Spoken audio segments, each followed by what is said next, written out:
Hello and welcome to the Adventure Archive. My name is Ryan and I'll be your dungeon master this evening as we continue our adventures in the Dark Kingdoms. With me, as always, we have Matt as Victor of the Calder, the human death cleric, Jess as Dariana Bloodright, the elf-marked Seraphage sorceress, Jason as Cut of the Faceless, the Darkul rogue duelist, Cam as Corin Fleshrend, the Darkul battlemaster fighter, and Eric as Sylvester, the Dampier warlock, and his spine devil familiar Annie.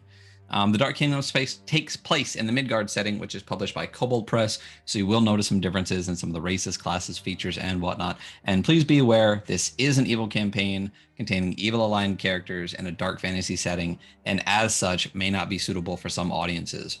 Graphic descriptions of gore, murder, mutilation, and torture are fairly common. Whew. Tongue-tied on that one. Hey, Sursa. So how's everybody doing this evening? Feeling good? Feeling healthy? Feeling strong? Yeah, I'm healed up, so I'm doing better than last time. Yeah, doing a little bit better than your compatriots, I would imagine. Yeah. I actually forgot to move people around, so I'm gonna do that.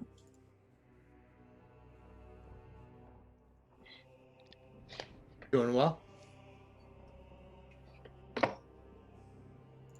There we go. So, do we have anything new, different? Oh, so let's start the stream by talking about tomorrow. Victory Basic. For those that are unaware, please check out Ginger Soul's Discord message to hear what's going on with him. But he had some unexpected medical stuff happen, so we will not be doing Victory Basic tomorrow. Instead, Sursa Victory is actually going to come on to our Victory Basic time slot and talk about Victory Basic. Just why I made it, how we made it, all those kind of things. So we'll have probably about an hour and a half little chat with him. So it'll be a shorter session, but it will still be Victory Basic themed. And then we'll get back into episode 2 of Victory Basic the following week. I will actually be taking a week off of the weekly scroll this week. Hunter and I had some plans, but some things came up. So I will instead be doing my best to edit the videos, the podcasts we've already made. For those that don't know, it actually did make it into podcast form eventually. Still working out some stuff with like logo and all that kind of stuff, but the audio itself is up on Stitcher. And hold on real quick. There we go. Is up on Stitcher and Spotify and Google, and is in the process of being approved for Apple. So if you want to check out the weekly scroll, first couple episodes, I'm editing down to be a little bit more listenable. I say a lot more than I thought I did. But after once we hit like Lancer and Hunter comes on, it gets a lot more concise, a lot more fun. So definitely check out those. We should make a little I should make a command for the podcast in here at some point. But I don't think anything new or crazy is happening other than that for right now. Monday we're going to do we're not doing Mycelium Madness on Monday. So that's just what's coming up, is pretty much just this. And Victory Basic tomorrow. Yeah, so we're off. Yeah, so Janelle I think is away for 2 weeks, so we're gonna miss out on 2 weeks on Mycelium Monday. For that, so it'll be just DK, our interview with Sursa tomorrow for Victory Basic, and then back to DK, Victory Basic, and Weekly Scroll next week. So that's what's coming up. And for those of us that shaved, our mustaches are coming in pretty solid. A little bit. So yeah, we're getting there. So again, we will be playing Casket Lands, I believe it is December 1st, which is I don't even know what day it is. What day is that? Is it a Wednesday? Wednesday? Yeah. I think it's a Wednesday. So yeah, so we're taking over a DK spot on Casket Lands, which is a Dust Bowl post-apocalyptic Western powered by the Apocalypse game, written by Mary Anger. So that is why we're going Sweet Cowboy Mustaches. And you will see us play a one-shot of that, which is interesting. And for those that are not familiar with 2D6 systems, watch Victory Basic. That's exactly what that is. So that is what's coming up. And then we got some other things that are in the works. So we will we'll see what we got is coming on with that. Oh, and also some merch came in for those that are looking for the new DK merch. It's pretty dope. By the way, yeah, it's pretty badass. It's pretty badass. Sure. So Did I? Great design. I didn't order one of those. I need to. Love Yeah, that. you shirt. didn't? I don't know. I don't know. I'll have to look. I don't know. But Yeah. if I didn't, Um, I gotta get one. Yeah. So Jason created this amazing design. We finally got like a DK logo and design, and I think it's amazing. So definitely go check that out if you like. It looks great on a sticker. Did I add the stickers? Yeah, it looks great on a sticker too. So check those out. I think that's about it. There was one other thing that I did want to do today. I don't know if I set it up. So let me see if I can do that really quick. We were talking about doing a community challenge. Eric runs Gamma World. How much are we doing for this? Jess, do you remember how many channel points we had for you to run? It was at like 150,000. I don't remember. I thought it was just 100, but maybe it was 150. Eric, how many points do you want before it gets to you? 100, 150, 169, 69,420. I don't know. What depends on what you want. 42. 42 channel points. All right, 42. Let's go with 100,000. Let's go with 150K. There we go. Eric runs a Gamma World one shot. Number of days, we'll just have to extend it if it goes beyond 30. Might have to be. So, preface on this too. I want to do a 0 session. Or maybe have me on your weekly scroll, because we can talk about Gamma World. The character creation, for the Gamma World game, the character creation is really fun, but I don't want to eat into the game time for it. Well, we can always set up back-to-back week things. We could always do a one shot. Did we do a one shot? A 0 session for a one shot for anything else? I think so. No. Maybe just do it for Victory Basic. It's a 3 shot. So we'll see what happens. So let's just see. Let's just get to 150 first. It might be a 2 shot. There you go. So Eric runs a Gamma World, quote unquote, one shot. So drop those channel points in if you want to see that. I have never read anything about Gamma World. I know it exists, but I've never read Gamma World or anything like that. So I'm very, very excited for that. So if you would like to see that, drop those channel points and people remind me in the future to do that. I think that is about all we got up and coming. Check out the sweet new DK merch. Drop those channel points in, and that's about it. Are you guys ready?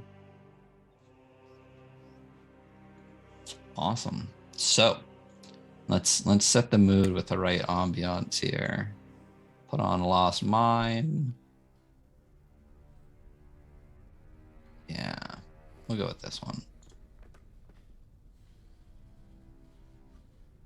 I just realized I don't have a pencil, so like 35 to 40 seconds.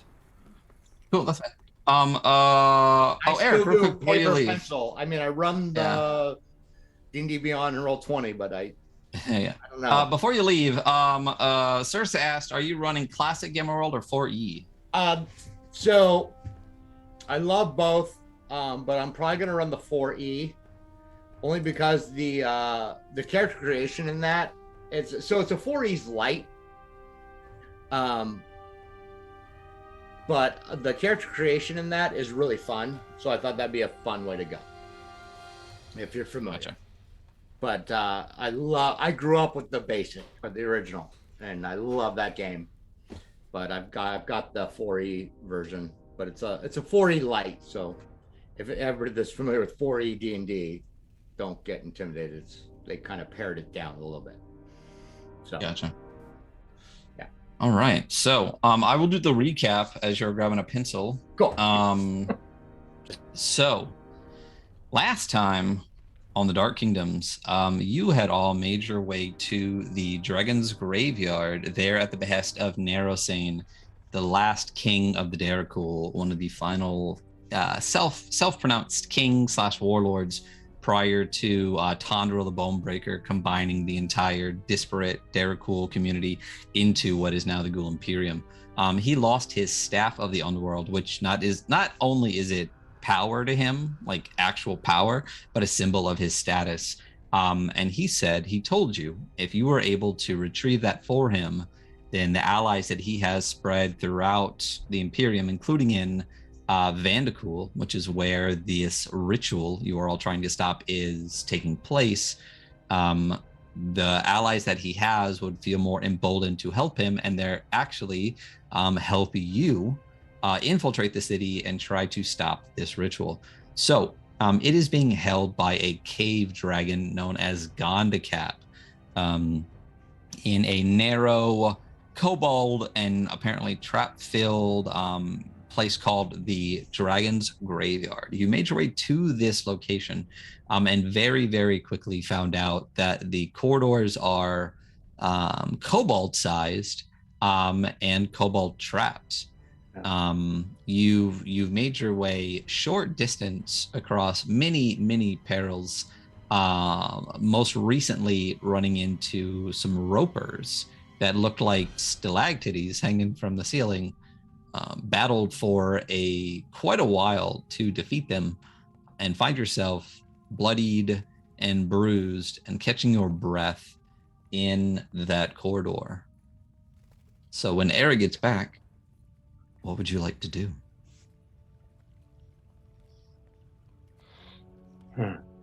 Take a long rest. How long's it been 3 hours right since here in the cave. we've rested? So prior to getting to Gondicap's cave, it took I think it was 2 days to get there. So you would have rested prior to coming into the cave. So as far as when you arrived and how close you could take a long rest, I guess towards the end of the day, it really depends. If you want to exit the cave and take a rest, you are more than welcome to try to do that, or whatever else you would have, tried to, attempt to do. But I'll say that you've only been in the cave for maybe it's not been very long. maybe an hour. Yeah. Max hour. And And a long rest takes an hour. Is that A long rest is a overnight. long rest. Yeah. Long rest is a short rest is like an hour. I mean, yeah, sure. I mean, short rest is an hour. Dariana, I do not know if we should stay here for a full hour. It's very narrow, and they seem to have no shortage of explosives for us. Yes, I actually feel great, but you all look like shit, so... Have you taken literally any damage at all? No, I was very careful. I'm feeling better. Eric was her meat shield. I'm rough around the edges. I'm not great. Corin, perhaps I could help you a little bit. Do we need to get out of here first, or? And what is Corin just looking like chopped meat? He's pretty beat up. Like he got pretty viciously mauled by that roper while he was up on the wall. He's got flesh torn, you can see where it got around his plate and is ripped into the flesh underneath it. You could almost say his flesh is rended. Yeah. So Ah. One I think- could say that, but they wouldn't because that'd be cheesy and not great. Right, exactly. So even though it's a 6th level, I think it's worth burning my 7th level to get you back. So what you observed happened to. That would How many 7ths do you have? I only have one. depend on whether we want to. Didn't you use your? I didn't used you my use your 6th. 7th on heal? I used my We 6th. wanted on to exit heal. the cave Gotcha. and come back in. I mean, Well, I just think for us to get out of cave, we need to survive out of cave. we can get out of the cave. It's not that far. He steps back. Boom. Okay. I mean, do you look like you can make it out, Corin? As long as I'm not in front, and there's no more ropers. Yeah, and Okay, I've got some. I tell you I've what. got some- If things get exciting, I will bring you to the fight. Yes. It's appreciated, but I think I've got a little left in the tank. Okay. All right. Would you like to lead the way, Cutter? I suppose. All right, so I'm going to step back up here over this dead roper, and I guess stop at this intersection and see what I see. Oh, you're going deeper into the cave. You guys want to go out? So it sounds like we may need to regroup. Well, I don't need to lead the way then. I mean, we know the way out, right? So, sure. I mean, it's pretty tightly packed. Because aren't you you're the one that can half all the damage and stuff like that? Yeah, Either yeah, way. but I mean, I literally went Okay. this way. I'm fine with whatever everybody wants to do. All right. I'll kind of stay on Corin's flank, I guess. Yeah. Who's rolling? Who's leading? Well, if we're going deeper, that's Cutter. Yeah, If we're leaving, who's leading? me. So. All right, just roll me a perception check. Okay, See what I did there? I did. Yeah. Oh, yeah. Is that about 1 million? Yeah. Oh, yeah. Mm.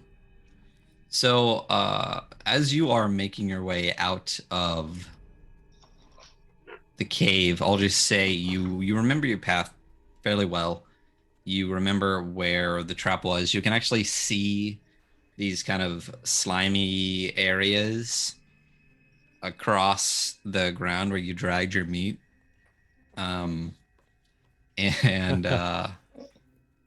And you're able to, if what you would like to do is exit the cave, you are all able to safely exit the cave. You don't encounter anything as you come to each corridor, peek both ways. You don't see any kobolds. You're aware of where the traps were, more aware of how they've been set, and are able to make your way out if that's what you would like to do. I guess so. Right. So then you can all just kind of Move. I can move these bad guys, and yeah, we can just drag y'all kind of towards the bottom here. We'll just say this area here is out of the cave. All right.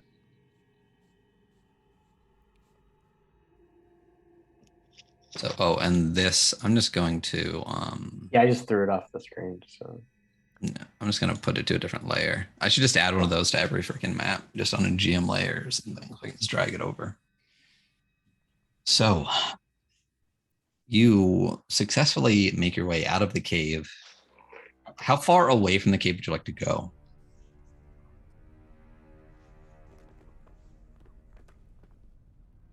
I don't know. What are we doing here? Are we retreating already? Well, that depends on what everybody needs. I just need a short rest. I just need a few moments. But I don't know everybody else's situation. short rest would be very useful. I'm feeling pretty good, but I did expend some of my greater spells, so won't be able to disintegrate the dragon, I'm afraid. Hoping it won't come to that. So optimistic. Do you have plans? You know me. I beg your pardon. Do you have plan for dragon? No, but I'm hoping to have one. Sort of a see how things play out. I think direct confrontation with dragon is a bad idea, but dragons sometimes Fortunately, I haven't had to deal with them much, but from what I understand, And they know where they're coming. they're not Those foolish. Let's Yeah. just say that. So And I believe we learned before that these particular dragons are impossible to reason with. So will it make difference though? The longer we wait.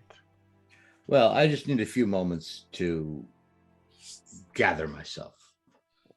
Same for you, Gordon.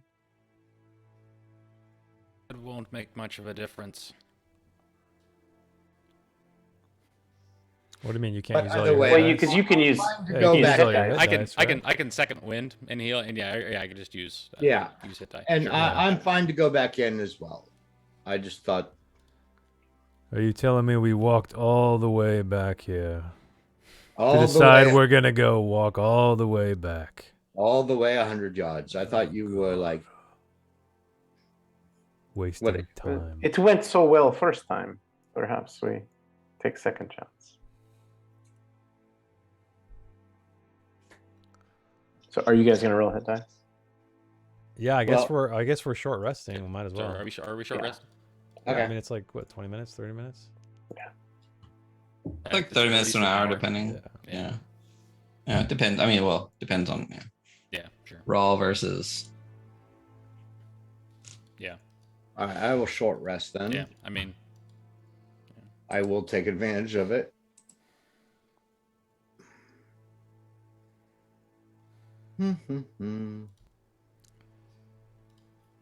Short rest. There it is.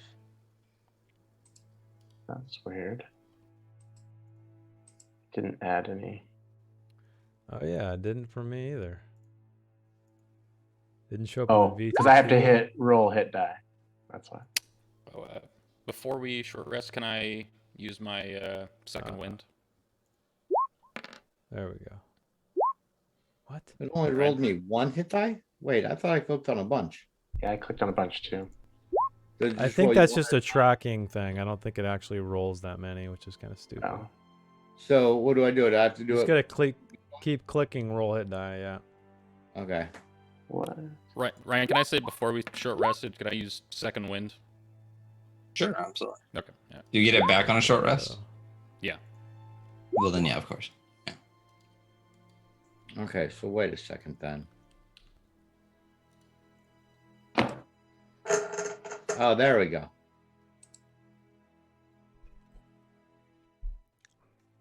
that's funny. I see. I got a notification that you rolled hit dice. Me? Yeah. Yeah, but it's not showing up on my thing. I still only got the first two I did. Then I tried a different thing. So 7 and 9, that's only two of them. Why does Corn have a crossbones? I forget. What was that about? Death ward. Oh, Death Ward. And 30 for the rest. How long does that last? 8 hours. Oh, well then So yeah, I you're sh- still chilling. Should be like 6 more hours. Hopefully. Yeah. Yeah. Well, yeah. So you guys were in there for we'll say it's like an hour and a half. The first, in out, hour. So it's been like 2.5 hours. So you still got, and we'll say 2-ish. So you still got about 6 hours, a little bit less. Before you are no longer warded against death. Okay. Mine came through. Okay. I'm done. Also done.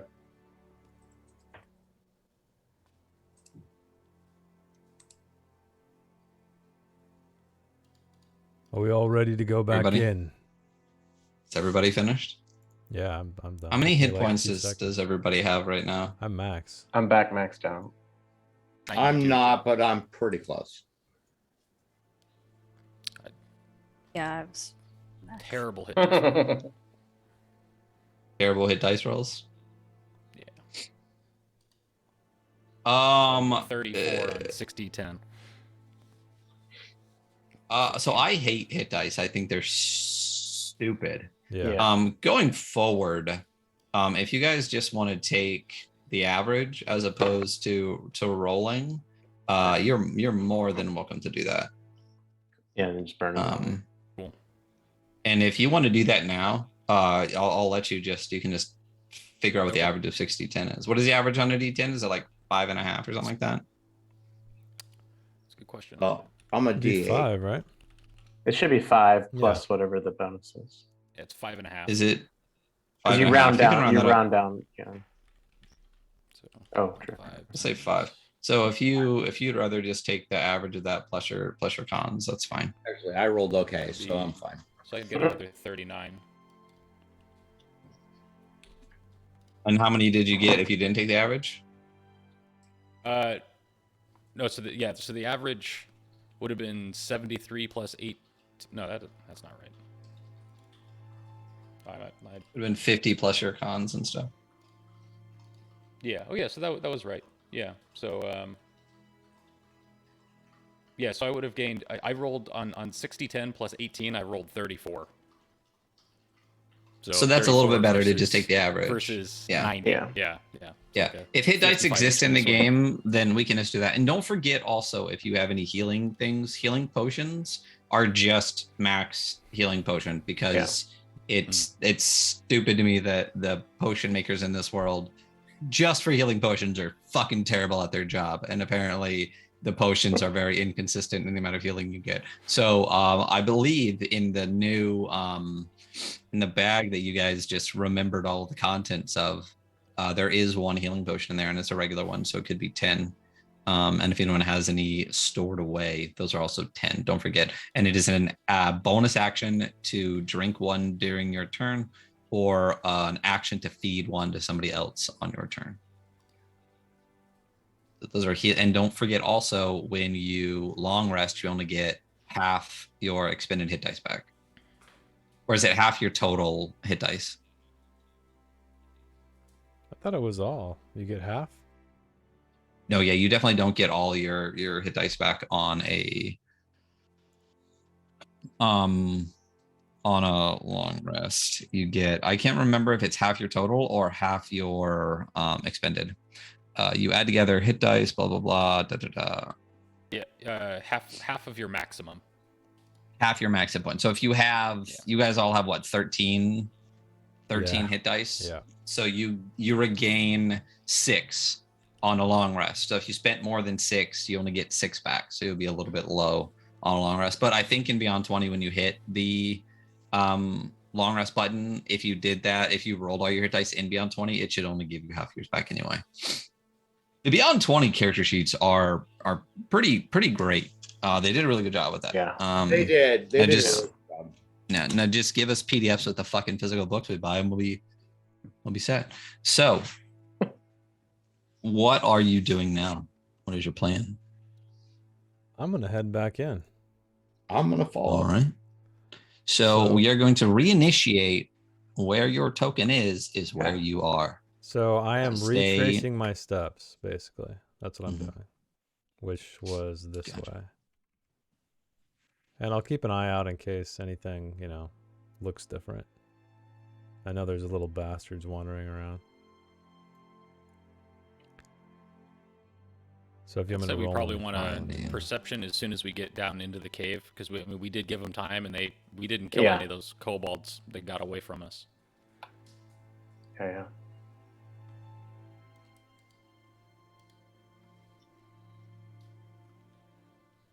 So you begin to retrace your steps. So what are you tossing out your meat again, or are you investigating what? I guess I'll toss my meat out since my investigation's not so hot. Okay. So so what you're trying to do each time you do that is trigger whatever trap lies ahead of you, Yeah, right? pretty much, yeah. Okay. All right. And I'll throw it as far as I can. Okay. Gotcha. I have a 50-foot rope, so- so however long I think I can throw it in this narrow corridor. Well, yeah, it's kind of one of those things where you're kind of scrunched, so Yeah. you're not really able to. It's more like a how far can you underhand toss the meat and then reel it back in. So why don't you go ahead and roll me a dexterity, and we'll say anything above a 15 is you probably 25 feet ish, and anything below is 25, etc. And I don't know why I'm even having you roll dexterity. Oh, Hmm. There it it's is. just a 10. So you roll, so you basically get it into this middle area here. Mm-hmm. It lands with a thump, and then you just drag it back towards you, and nothing is triggered. Okay. Then I'll move up to here and do it again. This way. Okay, so just roll me a dexterity every time you do it. Like I said, okay. greater than 15 is 25 feet. 10 is 20-ish feet. And 5 is less than 10. There you go. So it lands about here, not quite in the corridor or in this area where you would kill the roper. After he throws his throws it out there, I guess, and after he moves up to the next point, I want to listen at this intersection, see if I hear any kobold skittering. Cool. So you roll a perception check, and Victor, could you also roll a perception check? Yes, sir.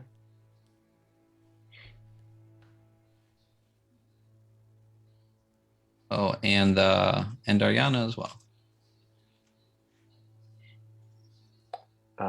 12. Ooh. Okay. I had a 17. Dariana, and- crit. Yes. Crit. There you go. So let me. Green card? No. Yes? Do you have one? Oh, you got one. Oh Green yeah, card. you do get Blue. a blue. Oh, A blue. Oh, I do have Blue a and blue card. red. Oh yeah, You do green have is a blue. inspiration. The green is inspiration. So keep dropping those dad jokes, kids. Like that tea mug. Like that tea mug. There you go. Nice. With a So tea let me roll bag hanging something- out of it. There you go. Love it. There you go. Yeah, just bag that mug. Stealth is +5. Wait, I don't get it. So you hear skittering behind you. And Corn, what did you roll? 17.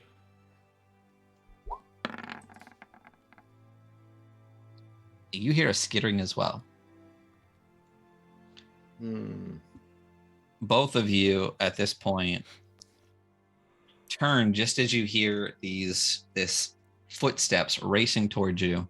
And let's switch up. Let's go back into here. Let's Can I ready this something? one's called ambush. You didn't ready something prior to this. But I got a 20, man. So you get to act first. You see this before it turns the corner. Okay. So you basically, yes, what you're trying to do, you can do. Also, everyone, don't forget, ready to actions are a thing. Just throwing it out there. So let's put on where is Lost Cave? There, Lost Mine. And then this other one on top of Lost Mine is called Ambush. So, as you are walking back into the cave, both of you from different directions, you hear this skittering sound. Hey, Jedi Mama, how's it going?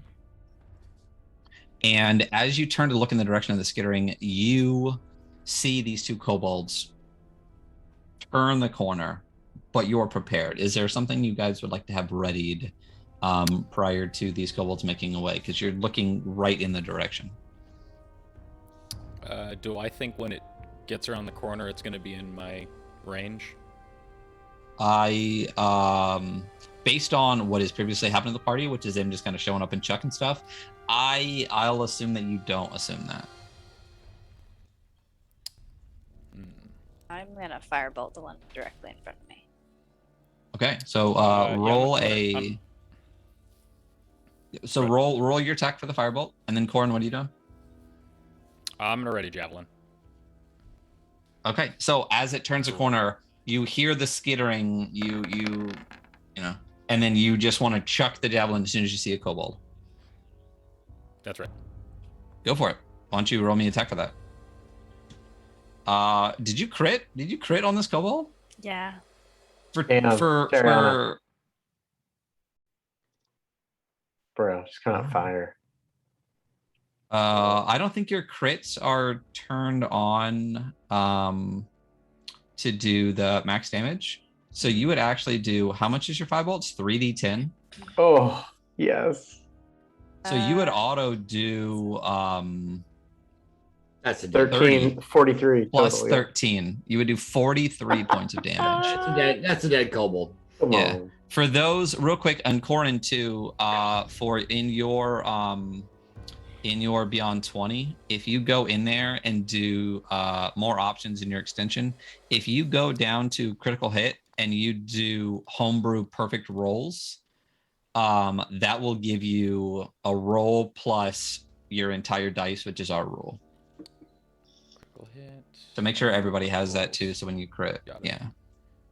And then that will give everybody the total damage. So describe to me how you literally incinerate.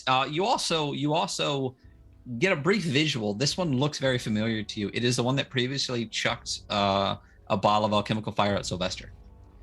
So it is a little bit injured already. I think you did catch it with a glancing firebolt prior to this. So describe how you just incinerate this little guy. So I guess I'll see him out of the corner of my eye, and I'm already kind of on edge, so I turn and just like, die, you little fucker. There you go. And Now that Yeah, we fucker. yeah, the call reverberates through, and the sound of this explosion hits. And when the firebolt bursts across its body, when it finally dies down, it's literally just ash and bones crumbling. You completely incinerate this thing, and it is dead. Corin, as it turns, you pull your glaive to the side, pull out a javelin, and just whip it over your shoulder right as it turns the corner. Ball of alchemist fire raised up in the air. 28 absolutely hits. Roll me 5 damage. So you just not even pierce it, or if you do, it just kind of hits and goes through. Why don't you do me a favor? I want you to roll me 1d6. Okay. Uh-oh. It's a 6. Okay, so it actually glances off the side of its head, and it screeches out in pain. But since it's just a glancing blow, it gathers itself and chucks the ball of alchemist fire at you.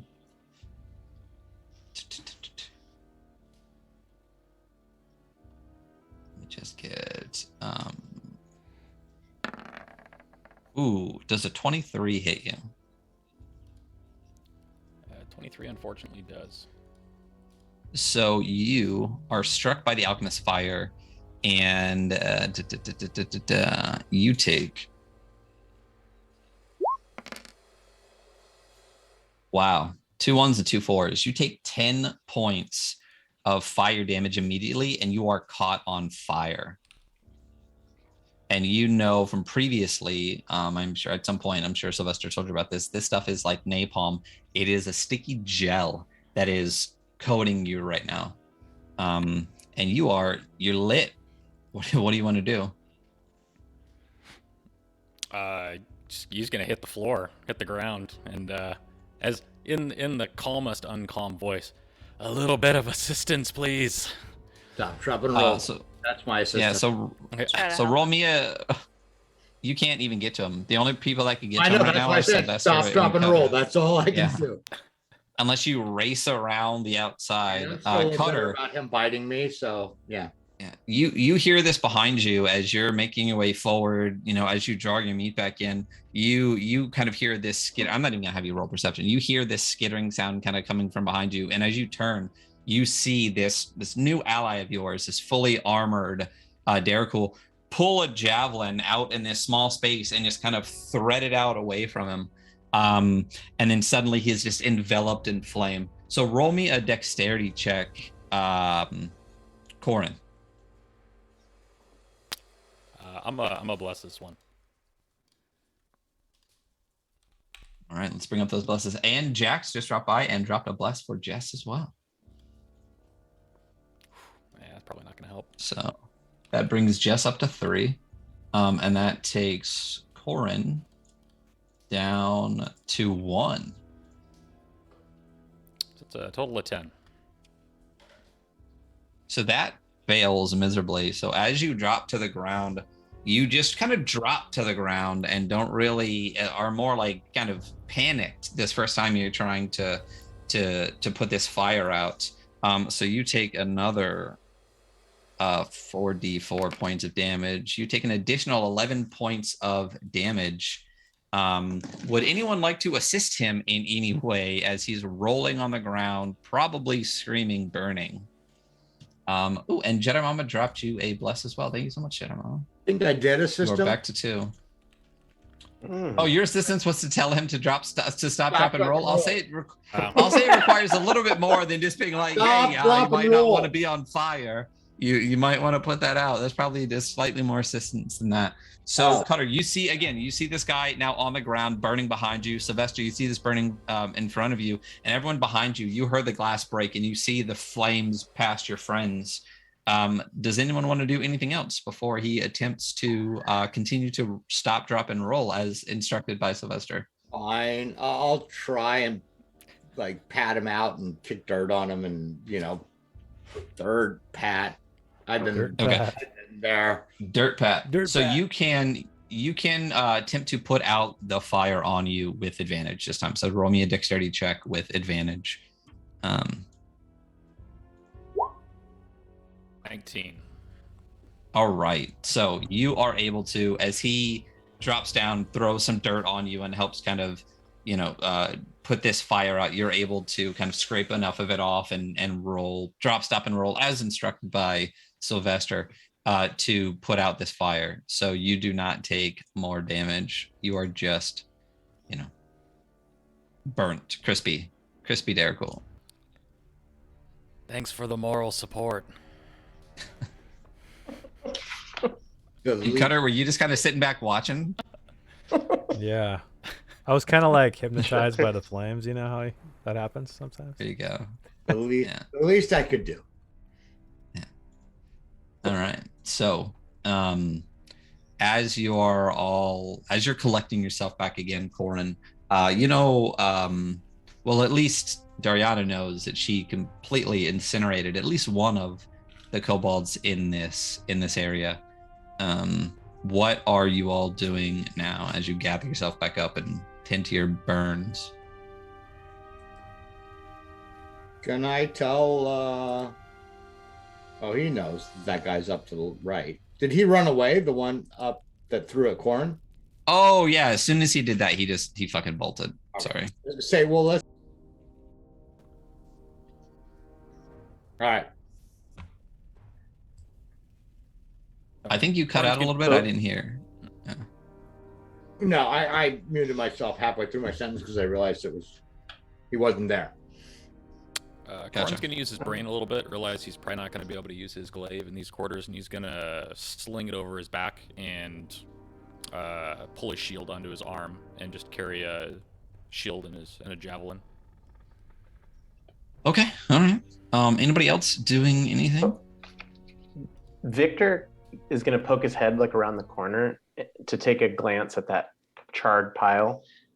Does it seem like there's enough there to perhaps make a small undead servant out of, or is it totally dust? I'll say with the HP that this one had left and the HP that Dariana hit with it, I'll say there's nothing. Okay. There's not enough connecting it So- to Yeah. pull He kind of to do that smiles. with. Yeah. He smiles at Dariana. It's like, that was beautiful. Perhaps we create little creature for us so that Cutter does not have to throw meat down the hallway the rest of the way to Dragon. Yes. Maybe leave part of body together next time you kill. Or Very, We'll see. animate some bodies. very much like where your head is at, though. Beautiful. Are there? How many dead kobolds are around? We've been through this. Zero. That was the first Zero, one. we haven't killed any. Yeah, I killed one earlier. No. We killed a roper. No, when we first came Did in. you use the roper? I killed one. I think we injured him and he ran off. You injured one. The Yeah. one that is now a charred pile of ash Yeah. is the one that you'd previously injured. Yeah. You Kind can of smell. exchange Oh, that's right. shots. Right. We always have that issue with Ash. Fuck. Yeah. I need like 5 dead kobolds, and then we can set up every goddamn trap in here. Okay. I'll see what I can do. After you, Sylvester. So there's everybody's mission. Kill kobolds. But not eviscerate them. It's better than being lit on I need fire. a body to work with. All right, so I'm gonna just keep making my way around here. Is this dead roper still there? Yeah, I mean, what's left of it is still there's 2 dead ropers. It's kind of like floppy now. A little bit of the kind of rocky structure that made them is kind of mushing They're now. flaccid, And then maybe? you remember that. Yeah, it's a little flaccid. Yeah, it's a little like. But one of them was actually when it fell down from the ceiling, it broke apart at the mouth. And dumped its guts all over the floor here. So this entire area is just full of like roper blood and guts and goo. And then flaccid ropers if you want to toss your meat around a little Yeah, bit. so what I want to do is just toss my meat, and I want to take a part of the roper that's, roughly about that size, something that I can cast down a corridor and tie my rope to it instead of the meat. Okay, yeah, because that meat is pretty beat up at this point. The meat is beat. Yeah, the meat is pretty beat. It's dirty, dusty, kind of Serious- shredded from dragging across There's rocks. anything It's, going on. yeah. It's definitely yeah. So you're just gonna switch out this. I would say at this point, whatever you want to do with that meat, it's relatively inedible. I'll just toss it aside then. Okay, just chuck it and get a new piece of meat to Chuck be. it and get a new roper meat, like one of the tentacles, maybe, Gotcha. like part of a tentacle or something. There you go. Yeah, and it gives a little bit of a distance to it, so it's like more Yeah. floppy when you Yeah. throw your meat. Got it. Who's right behind me? Is that you, Victor? It is Victor, yes. Okay. So at intersections of tunnels, try not to stand there. I've watched you be lit on fire. I'm standing back, friend. Yeah. So, Dariana, perhaps you should catch up to me, though. well, but I'm gonna leave Annie when we get into areas like this. I'm gonna leave Annie there because fire doesn't really bother her that much. Oh, I like this idea. Yes. Good. It's good. All right, well, after I get my meat tied up, I'm gonna move into this intersection up here and peek around the corner this way instead of just standing right out in the middle of it. Perceive. Gotcha. So you're peeking out this direction, you said? Yeah. Well, yeah, I'm looking down this way too. Whatever I can see. Gotcha. And that- So as you can see basically like this area here before it starts to turn up. You see, so there's a corridor that leads off that way. And I guess from your angle too, you could also see this area here. Maybe I should have just put lights on everything. Man, can you imagine how much of a pain in the ass it would be to turn this map into like dynamic lighting You just have to draw So- walls, right? on every single thing in here? Yeah. Yeah. So I don't think you guys have gotten to like a lot of the smaller wall sections yet. So All right.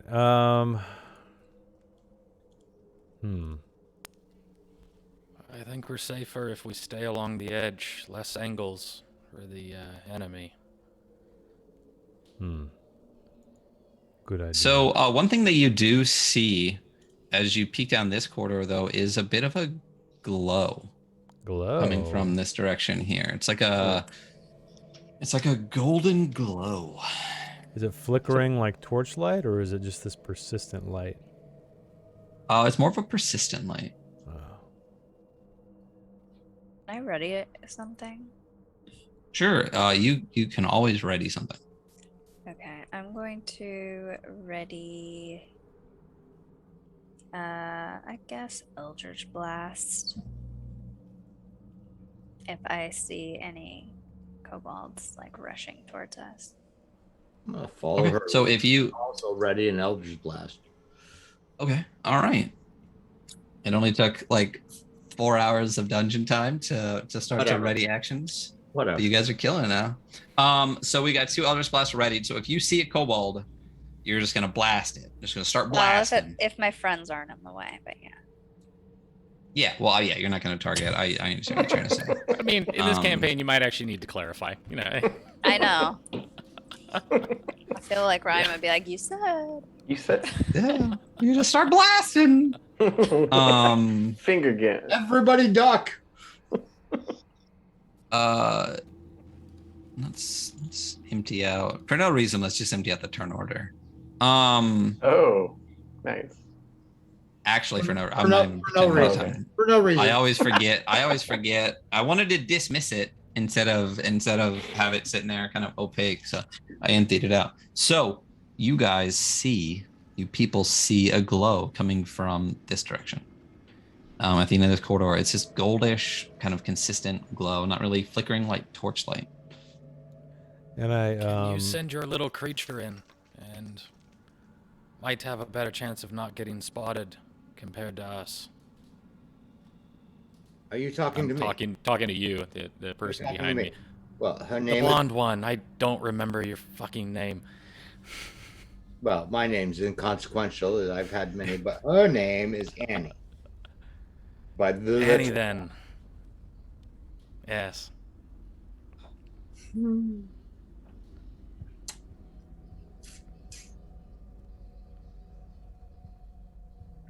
I suppose. Are you? Oh, okay. I was gonna say. I don't know if I missed something. No, I was not muted. I was pausing as a It's pregnant. just. It's A good. pregnant That was pause. good. We got a prego I pause. could and just we're all edit beating our stand it. meat. Yeah.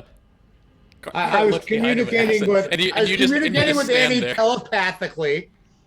he was a baby once, you know. Yeah, he bit me.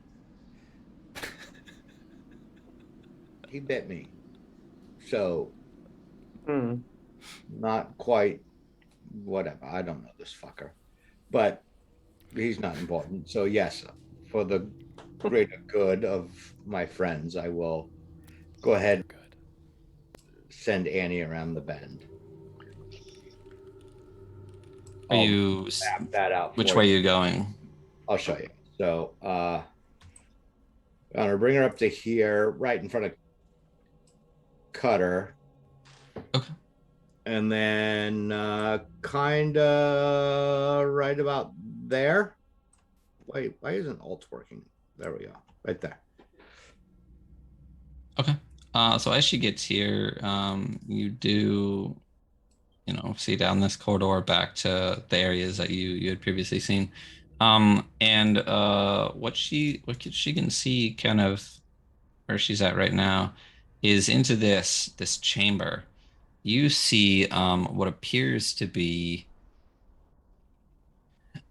just a pile of gold coins, and the center is almost glowing with this gold light. Okay. So I'm gonna actually have her move back because based on angles and move to there. Okay. As she comes up this way, you kind of see down this corridor a little bit, and you start to see down this a little bit more. So not much more of an angle. Okay. So I'll have her You get to see, kind of all of this stuff here. creep. Well, we got some blesses from Yeah. Ducky.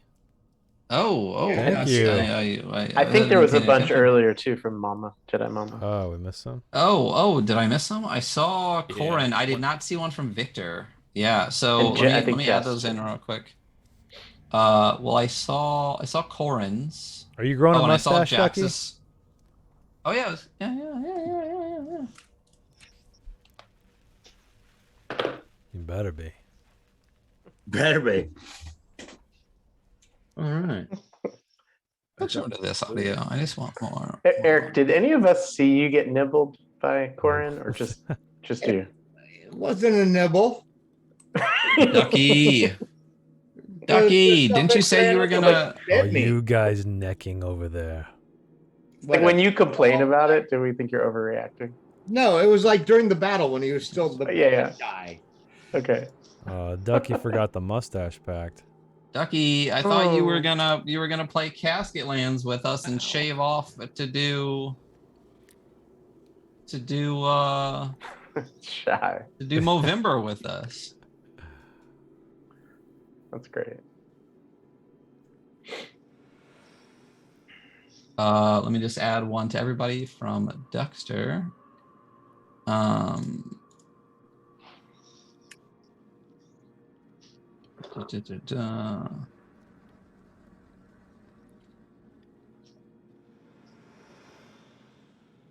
All right, that should be everybody. Make sure that you guys got yours. I'm sitting on 4. We got 4s and 3s, 2s for Victor. Yeah. So yeah. So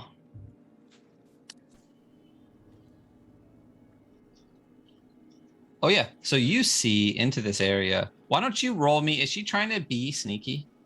Is she trying to not alert anything? She's sneaking around corners she's and stuff. Trying purposely not to set off any traps, and she's definitely trying to be somewhat sneaky. Okay, so roll me a stealth check. Since she's no longer invisible. Go. Oh, damn it. Hold on.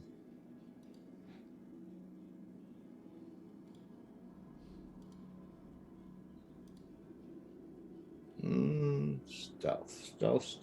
All right, they don't give me an actual stealth thing. Is that Dex? It's just Dex. Yeah, it's just a +2.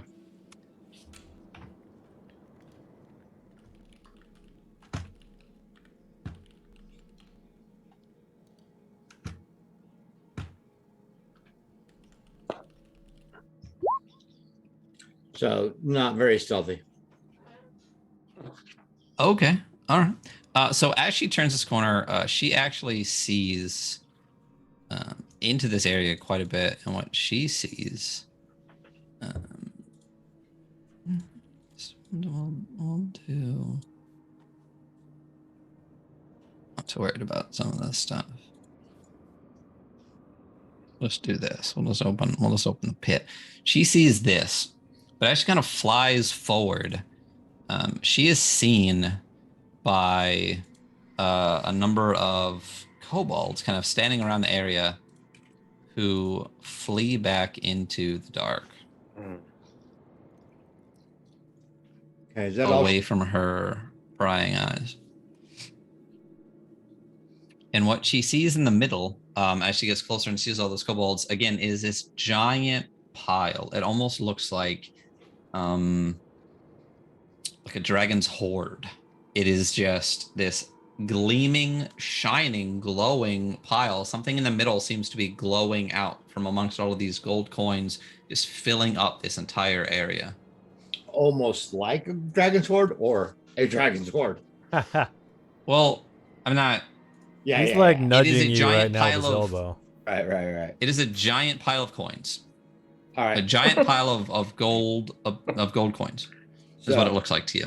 I'm going to tell everybody what she sees, as I can see through her senses. That is rich pile of gold. A little stereotypical, don't you think? Ridiculous. Yeah, and that's not what we're here for. I like this. So I'm actually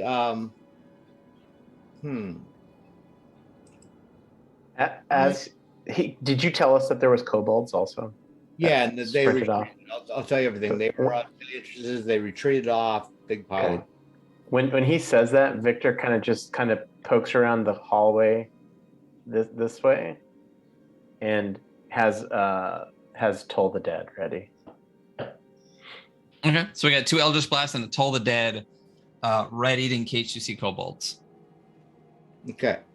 I'm going to actually sneak past. Well, not sneak, but I want to say, excuse me, pardon me, excuse me. And walk up here right where Annie is. And then I'm going to call out. Hello. We're not here for you, gold. We're not here for trouble. Here to help. Gotcha. Here to help. Corin walks up behind Cutter. Does this usually work? Anytime he takes the lead, it's a disaster.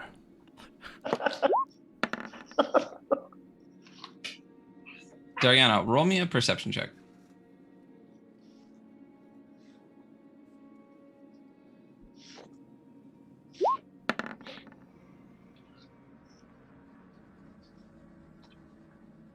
So you do not hear as this kobold, potentially one that recently got scared away by a spine devil, makes its way through the corridors, shows up behind you, and chucks a bottle of alchemist fire at you. I will say you turn right at the last second as you hear it scampering.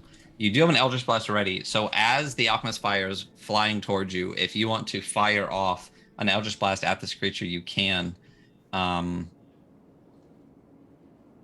But it is going to make an attack roll against you with this alchemist fire. Does a 12 hit you? No, not right now. Sweet. All right. So it actually, as it throws, is it 12 to hit? Well, I have to roll 3 times because I have 3 bolts. But yeah, 12 is one of them. All right. Why don't you roll your other 2 as well? Okay, I want to bless this one. All right. Turn the ambush noise. Dang, bro. I guess I probably didn't need to bless it, but you can remove one of them.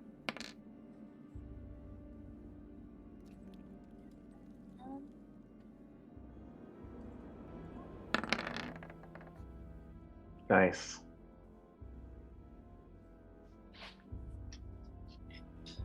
So, AC 14. How many did you hit with? 2?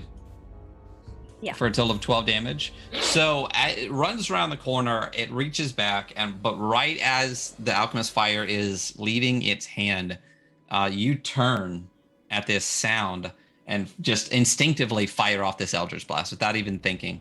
And it's not one. You literally just like all 3 fire out. The first one whizzes by its head, but it distracts it just enough to offset its throw. The alchemist fire slams into the ceiling in front of you and lands right here, filling this entire space with fire. And as the fire races up, those other 2 Eldritch Blasts fire through it, hit this guy for 12 damage, and then it scampers off into the dark. Was it not possible for Victor to get off the Toll the Dead? I'm cool if it's not. No, we'll say it's not. You'll say you're in the corridor with Jess in the way, blocking the middle there. Then, and the other problem too is like Jess is. Yeah. If it was another person, maybe, but the kobold is small. And the thing like lit Jess, up with fire. Cool. Yeah, and Jess would even be in the way of He'll that. keep it readied. There you go. So you were able to chase one off. So Sylvester, you call out into the corridor, and what do you say? I just said we're not here for the gold or treasure. We're here to help. That's awesome. You don't hear or see any response to that whatsoever.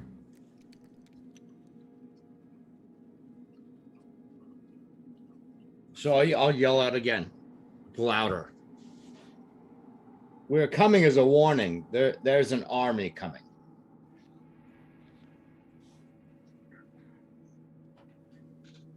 Why don't you roll me a deception check?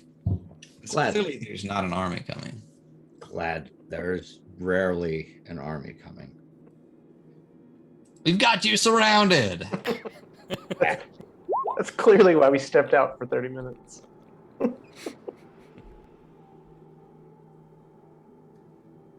Yeah. Interesting. Interesting.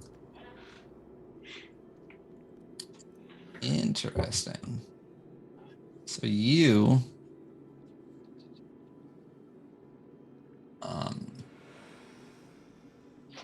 you call out and maybe something believes you. It's possible that something potentially believes you, and you see a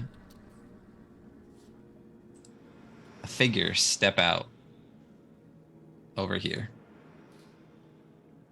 Is it a kobold?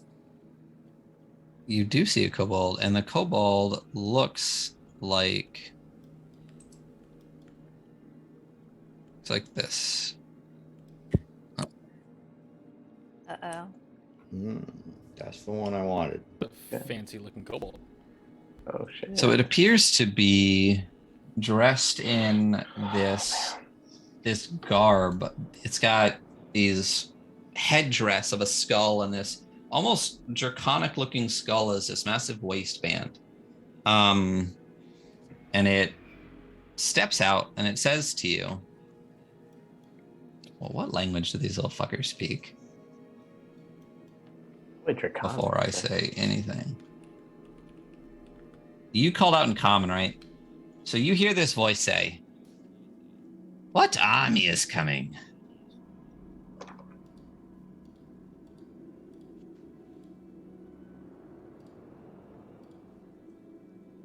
Mutes in chat. Mutes in. What was the last settlement? There you go. It was I love it. so two things, and I don't have all my notes. I got home late.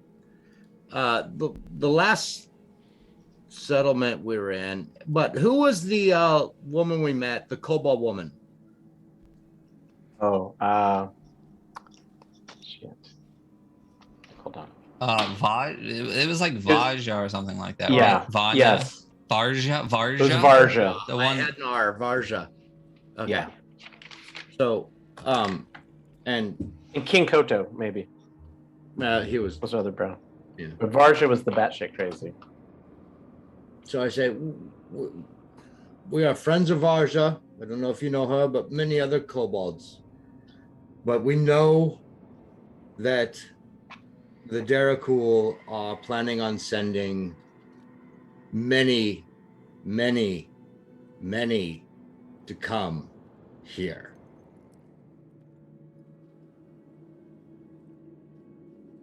And that's the last thing that needs to happen.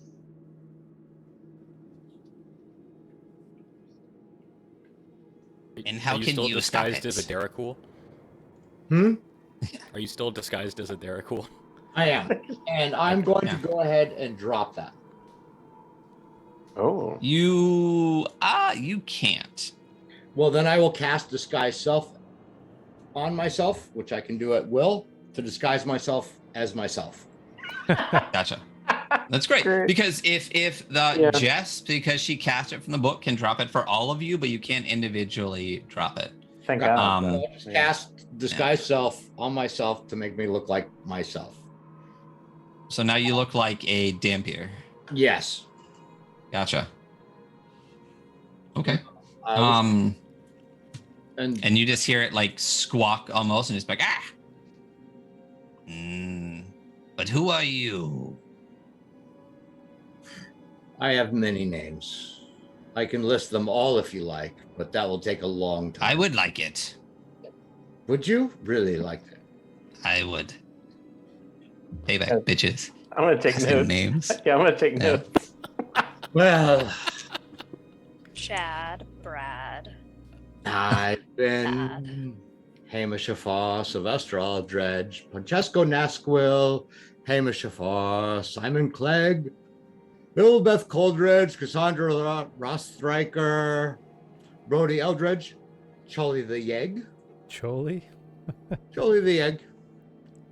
That was a gnome, by the way. Other gnomes I've been Wicked Bart, 12 Toes, Cletus Scoff Possum is another gnome, Volca Marvin Kane, Eliza Darmel, Brighter Stornegg.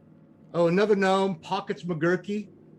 Heard of him? Pockets McGurky? No. He needs inspiration. Braider Stornug, Mary Manx. She was fun. Elvis, Margaret Thatcher, Brewster DeSouza, Wolf Blitzer. Oh, damn. The Durham Sousa Wolf Strand. Blitzer. No, when I was Margaret Thatcher, actually, I also had to be her husband. So that was kind of interesting. So it was also Gideon Thatcher and Margaret Thatcher. Let's see. A Gear Forged, Commodore 64. No. Aristotle Onassis. And Who's going to stop him? is that good At this point, enough? you see the kobold is just like entranced by all of these names Yeah. now. It's just like, He's heard of Charlie the I Egg. want more names. yeah. Charlie the Yeah. Egg. That was That's such a good name. Balda Yeah, I hope Farwell? someone clips all these names. That would be I fantastic. mean, I caught like 12 of them and lost track. Yeah. Is that good? But Can he get inspiration from us? oh, and my He obviously, can't. well, I'll okay. pass it out when I feel it's appropriate. obviously I've Okay. been passing myself off as a Dara cool is Finch Kelleran. Sorry, that's the most recent.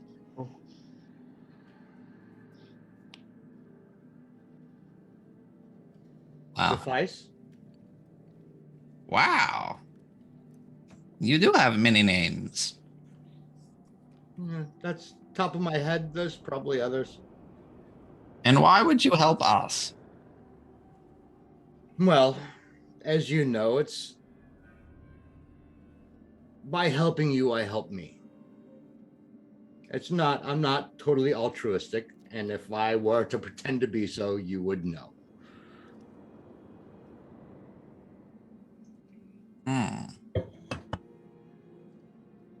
Is it? You know, it's not just you. Of course, it's not just me. You know that.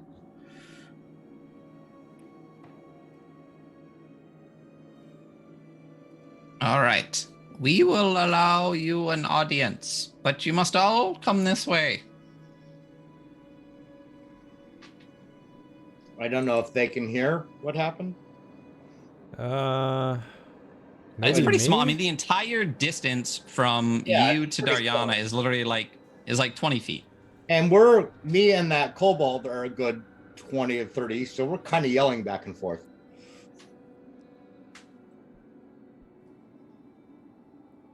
So yeah. All So right, I'm so gonna- things can hear you. I'm gonna start making my way behind Sylvester.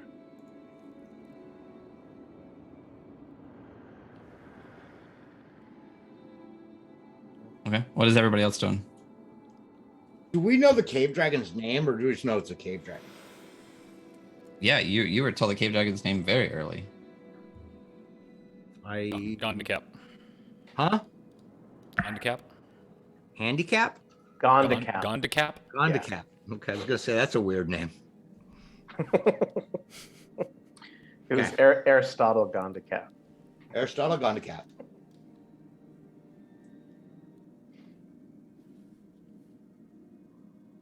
Gonna be Sylvester's next name.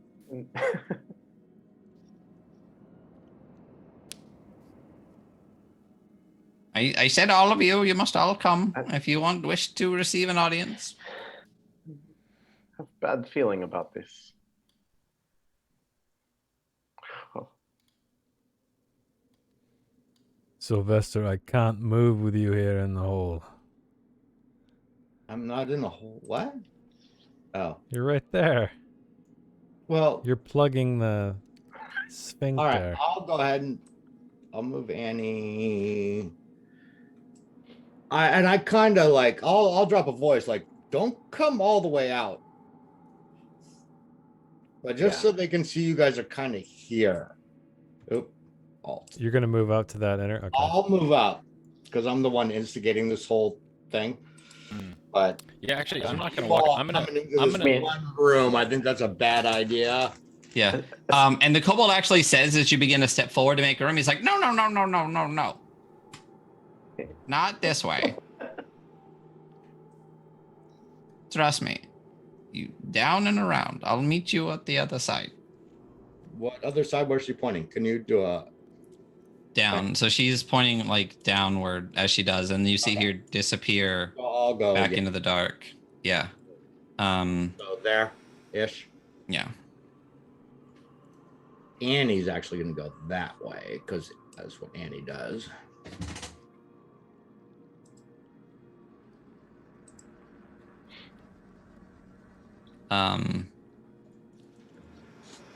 And what's the name of the staff? Of Staff of the Underworld. yeah. Staff of the Underworld.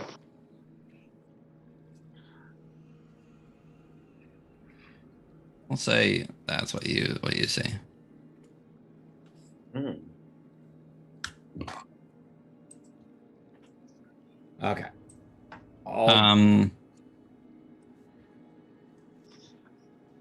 And then you see her kind of standing in the back area of this corridor here, and she says, come in, make your way here, make your way here. So I'm gonna have Annie go first up to about there. Mm-hmm. And as long as nothing happens and she sees nothing, I will follow to about there.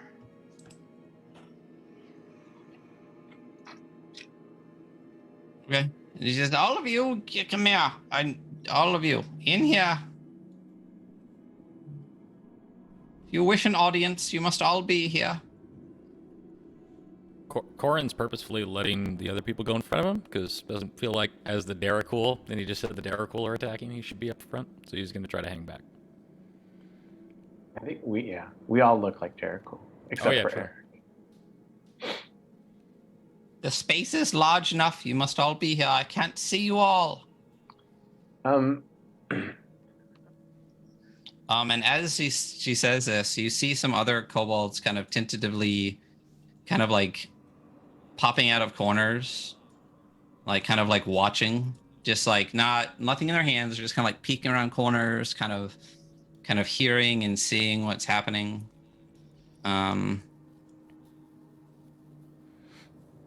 Another one pops up over here. Another one pops up.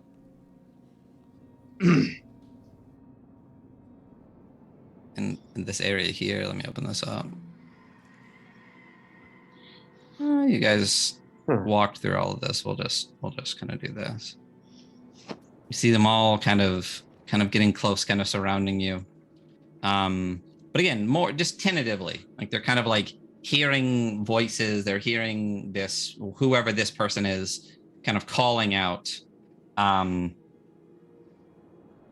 she says one last time, all of you, I must be able to see your faces. I can't trust Daracool if I can't see their faces. I'm gonna creep around to this side. Okay. And Dariana, what are you doing?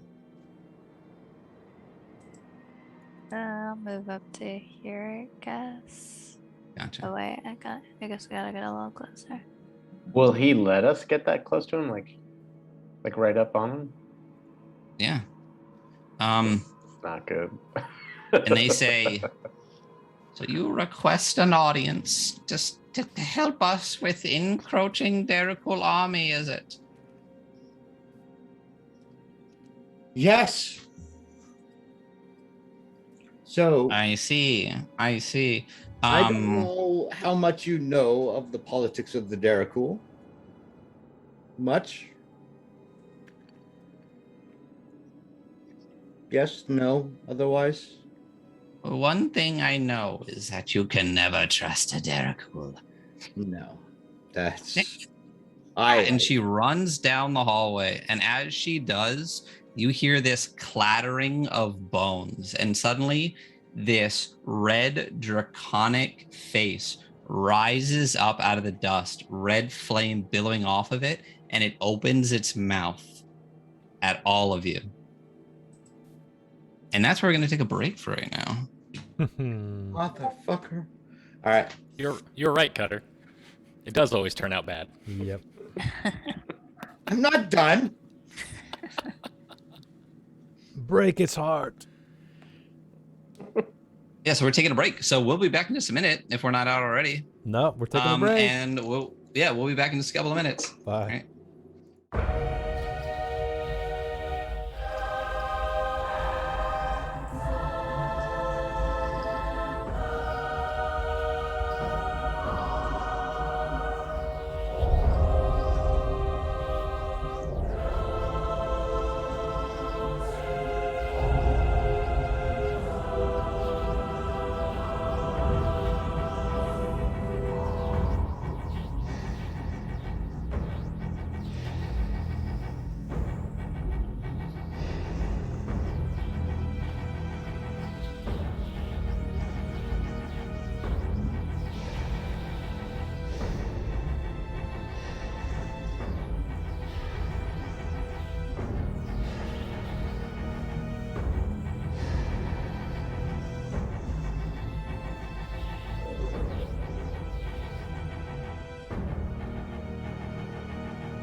Hello and welcome back to the Adventure Archive. Our players have gone deep into the Dragon Graveyard, it's called, in search of Gondicap and the Stuff of the Underworld at the behest of the last king of the Darecool prior to the Imperium's formation. They recently ran into what appeared to be some type of dragon shaman or something like that, of these kobolds, attempted to talk with them, and were coaxed towards this kind of wide open area. And right as we were heading to break, the dragon, we'll just call it a kobold wizard, said that you can't trust Darecool and ran off. And you heard a clattering of bones. And as you do, coming down this corridor, you see this red glow, this clatter of bones, this massive head kind of pop out. And you see...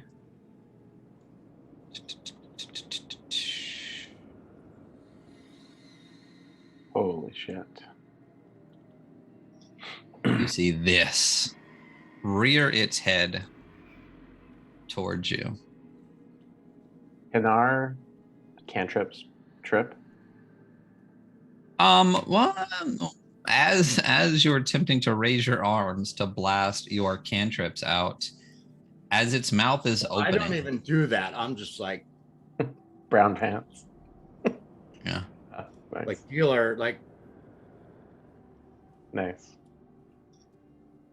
and reverence. Right. As you're revering this thing, its mouth opens up and a blast of fire fills this chamber.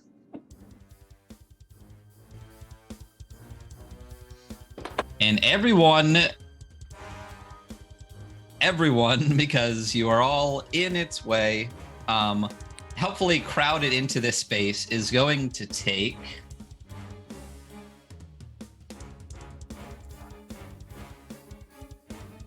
It was awesome. Oh, 41 points of fire damage. Oh, actually, Is there a saving throw? there's a dexterity saving throw involved. If you could all roll that for Yay, that's what I like to hear. I'm I'm blessed. gonna use my I'll go- bless. Yeah. me. Yeah, I'll go ahead and let you know it's a DC 18. Oh. Fuck. I'm gonna bless it. I'm You're blessed. gonna bless a dexterity saving throw, Jason? Yeah, Yeah. Okay. and I'm blessed. Oh, Victor. Boom. I I'm gonna can't. bless I'm mine. not proficient, Oh. quote unquote, in dexterity, so it's not like I can roll a 10 or. Oh, Gotcha. you Just need to in bless case, mine? you never know. I would. So who all used their blesses? I did. 20. Need to, but I did. I So I used got- one. I'm trying to 22. decide if I want to use my last class feature to re-roll the saving throw. I got a 14. Oh, So, God, I could've done so better. everybody, Jess, you used one too, right? Yeah. Corin, did you use one? Uh-huh. Is this fire damage? It will be. Okay. So roll. She's in. Did everybody get theirs taken off? I erased mine. I should have 2. took mine off, I but don't have the stream How up. many do you have? How many do you have, Sylvester? I should be down to 4 now. Okay, yeah. Okay, Look, so the DC was 20, or the DC was 18. Did anybody fail? I did. Oh, Corin is the only one that failed. That's crazy. Look at these rolls. You didn't even need to bless any of them. I know I blessed Um, mine, but it was unnecessary. So that means that everybody takes 20 points of fire damage, except for Not Cutter, me. who takes none, None. and Corin, who takes 41. Ooh. So most of you kind of all dodge behind these, So- this whole area you see has these little walls and areas. Is You're that able cool? to kind of I dodge. just moved myself behind a little wall. Gotcha. So you're able to dodge a little bit, and kind kind of take away the main brunt of this flame, except for Corin, who is not able to get out of the way in time and takes 41 points of fire damage. And then, could I have all of you roll initiative, please? Don't forget to click your tokens. It was a great plan. Oh, I forgot I get advantage, so I gotta roll again. Ryan, I got a nat one, but I already have a red There card. we go. 21. I rolled It twice. doesn't. Initiative is one of the things. Oh, that it doesn't matter. roll. Okay. Okay. I rolled twice by accident, but the numbers are exactly the same, so it doesn't matter. Oh, but can we just use one of those for Annie, or should I roll her separately? Actually, her plus is different, so I'll roll her separately. That's fine. You can just change the plus. It doesn't make a difference to me.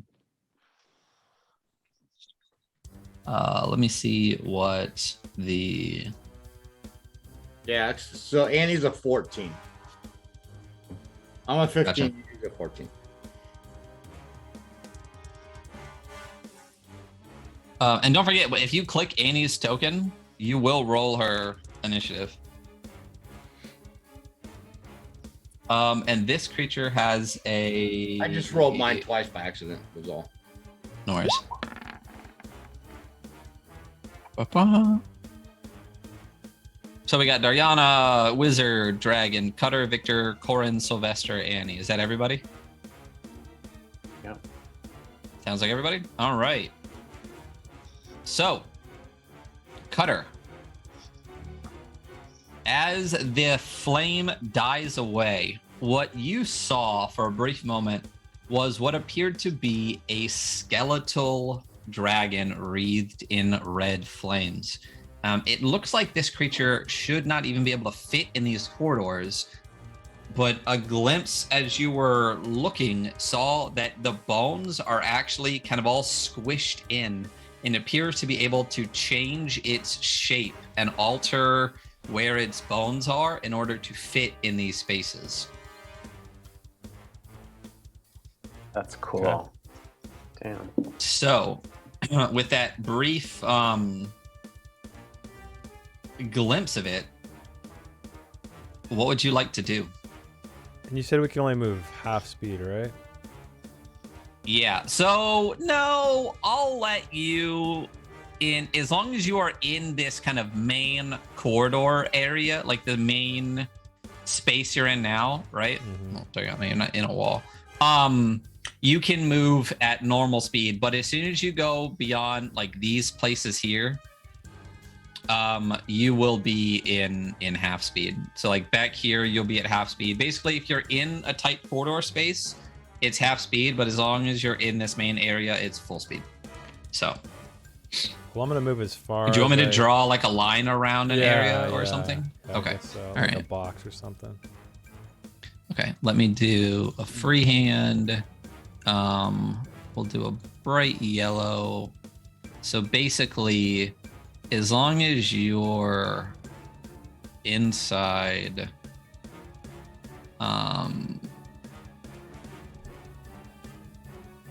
this space, you can have full movement.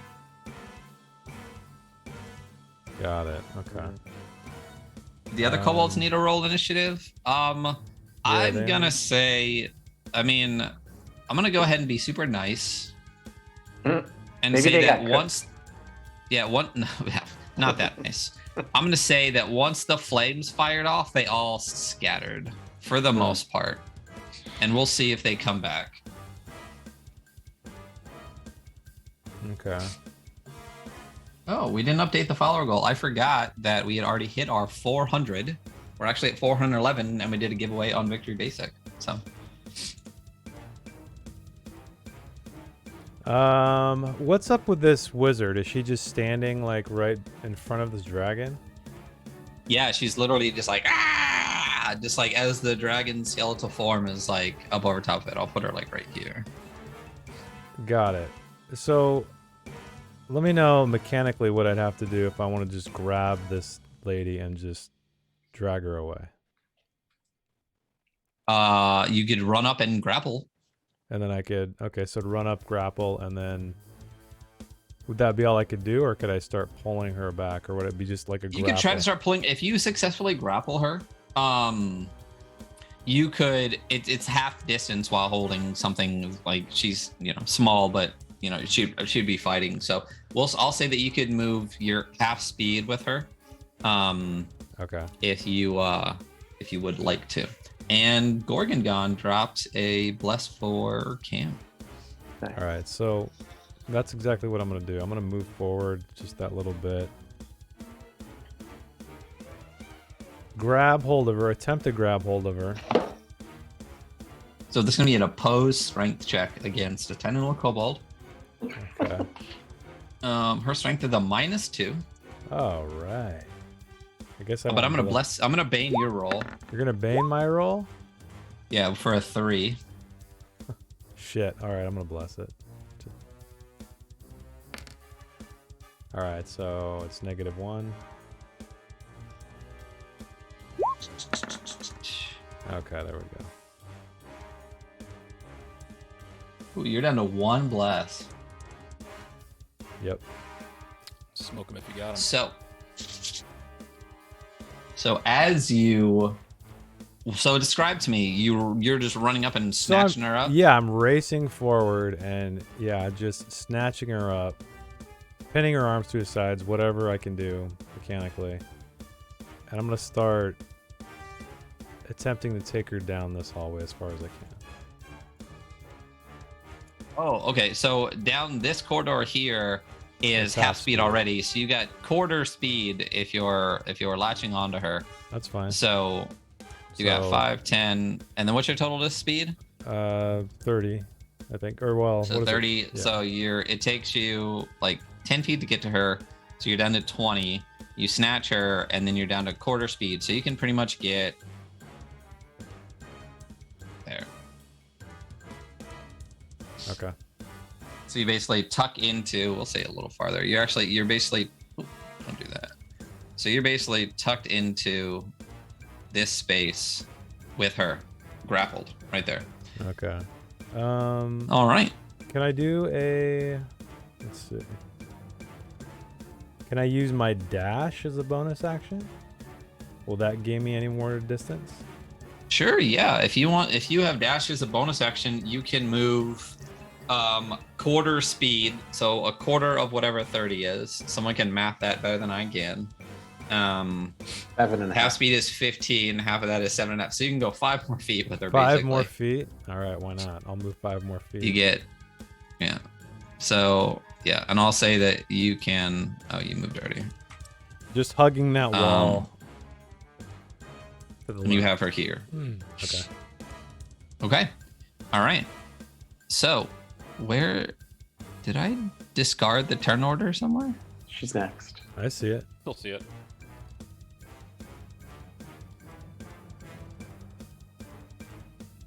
I don't see my turn order. I'm gonna refresh everything. Get the music going back again. Let's go with a different one. Let's try something different. Burnt Spirit. Let's try that. That seems appropriate. There we go. Burnt Spirit. There's my turn order. It came back. Thanks, Roll20. You're wonderful here. So it is her turn. She is grappled, but that does not mean that she cannot do something to attack you. She is going to. Ooh. It's so strange how they can. I don't know. That mechanic's always got me. What? When someone's grappled? Yeah, Like I feel like holding I'm on like to them. I'm like literally like, you know. I think the idea is Have that her you're tucked it's under only my like arm, one you know? hand. Yeah. Yeah. I know. So you're basically dragging her away. But so one of the things I hate is the brawler feat, I think it is, that allows you to do like advanced grappling where you can actually like hold someone down and stuff like that. Stuff like that I don't think should be feats in the game. It should just be Right. mechanics. Yeah. So Yeah. like what I would allow you to do if she's still in your arms at the start of next turn, if you want to use your action to further grapple her, you can do another grapple check where she is at disadvantage, and you're at advantage, basically, or just advantage to do it, either one or the other. And if you do, you basically have her like immobilized. Okay. Like you're literally, it's like two hands wrapped around. She can't do anything at that point, so she can't physically move or do anything. That's what I would allow. If you ever want to grapple someone and then like extra It's like a grapple them two- so they two physically action are thing. restrained. Yeah, to Okay. have them, because basically, yeah, grappled means you grabbed onto her and you're pulling her away. But restrained, I don't think you're restrained when you're grappled. You are a grappled creature. Speed becomes 0. Can't benefit from speed bonus. And that's it. But if you are restrained, you attack rolls against the creature have advantage. The creature's attack rolls have disadvantage. They have disadvantage on dexterity saving throws. They have 0. So yeah, so I'd allow you to go from grappled to restrained with another check, but because they have the person grappled, I'd let you do it with advantage. So that's just a future mechanic if you want to snatch somebody up. Okay. But she is going to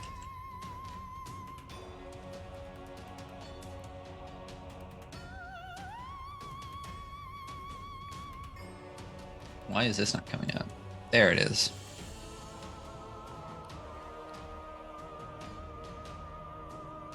She's going to Misty Step out of your grasp. Great. To over there. And that is all she's going to do right now. Damn. Wait, I'm sorry. Where did she go? Up Right here. north. Oh. Yeah. Dariana, you see this flaming red bone dragon peering out from this corridor. And Cutter, from what you saw, grab the kobold wizard and drag her into a corridor. What are you doing?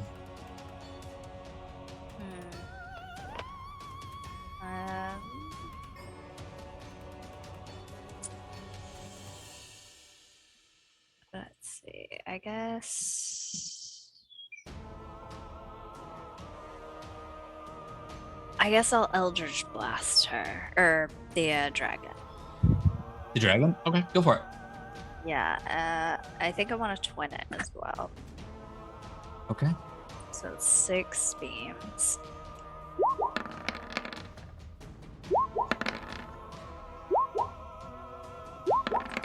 Holy sh! Yeah, Jess. I'm not even like seeing what I'm doing. You're drilling it.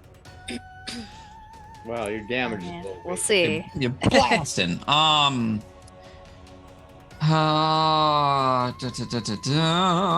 So you fire off this these Eldritch blasts into this tight corridor. Some of them are actually hitting the walls around the dragon, but a couple of them hit. You hit with 1, 2, 3 of them for a total of 18 damage. Okay. As it roars out after getting struck Yeah. with So this force. I peeked out from behind this, and then I'm going back behind the rock. So you're okay, yeah. I'll say there we go.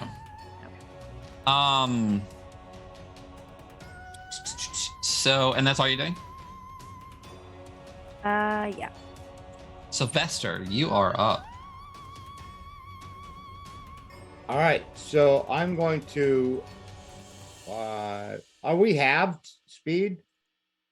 You're half speed where you're at. The only area you're not half speed is inside this kind of yellow thing that I drew. So it'll take half your speed to get out into that space. Or well, it would take double. So 10 feet to get into there, and then you got 20 feet 5 left. feet there to move Okay. square. And from there, I'm going to yell, I was not lying. And back behind it, I want to drop synaptic static. Do you need to be able to see where you're dropping synaptic static? Choose It's a like- point within range. Here, display.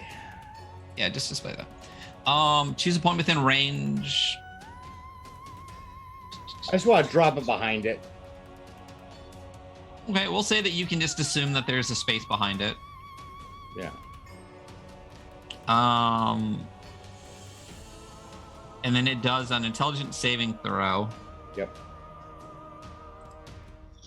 or its attack rolls and stuff are less. So, all right. Oh, you piece of shit! Did you see it kind of sitting on the 19? So Yeah, it it's- fails. It's It not a fails. 19. Yeah. So, So it does 86 psychic damage. You can just click the pink box and it'll roll it. so 27. Oh shit. 2 6s and 3 1s in there. So it takes 27 points of psychic damage. More Let's importantly, see. it subtracts D6 from all its attack rolls and ability checks, as well Let's as see what. saving throws to maintain concentration. Okay. Da-da-da-da. All right, so D6 on attack rolls, ability checks. Okay. All right, so you did that. It is now all fudged up. Annie, it should be Annie. Annie, yeah, what's up? What does Annie want to do? Annie's gonna go ahead and tail attack it. So let me that would be Oh, first what? nothing. I forgot something that I could do, but I'll let it fly this time. Okay. Well, what was that? Oh, that was my Eldritch Blast. I clicked the wrong. No, I clicked Annie's spell attack. Oh, spine. Okay, no, there it is. So she got 13 on the first one for 4 damage, and a. Oh, that was the first attack. Yeah, so 13 misses. Okay, so here's the second one. She gets 2. Yeah, that missed. Yeah, it misses. Oh, wait, no, a 19. 19 miss? A 19 does hit. Yeah. Okay, so 8 damage. So what kind of damage is it? And that's what I'm figuring is. Where's the tail? So 4 of it will be piercing. The other 4 is fire. So it takes 4 damage That's as it. the spines kind of strike into its bones, its Okay, boniness. cool. Corin. Oh, and I forgot to say though, after my attacks, I only used 5. I wanted to move back behind the rock, Okay, that's fine. but Annie's staying out there. Actually, I want her to move back if that's cool, but the other way. I want her to go this way.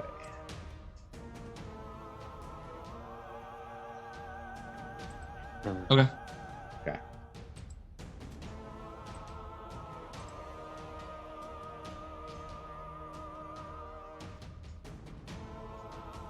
All right, Corin, you're up.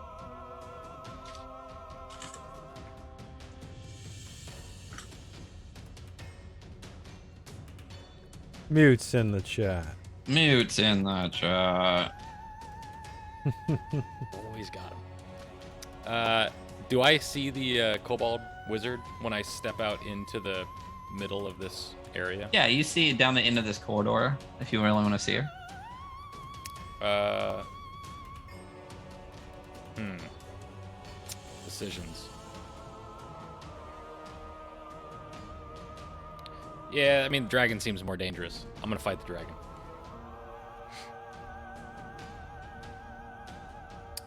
So I think. Okay.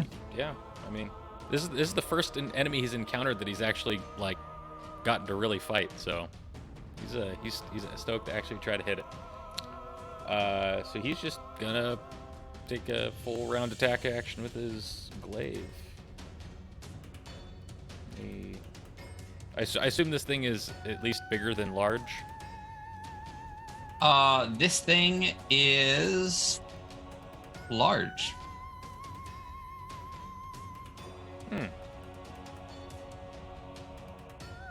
Okay. Huge would be yeah. huge would be like that. Wow. Gotcha. Okay.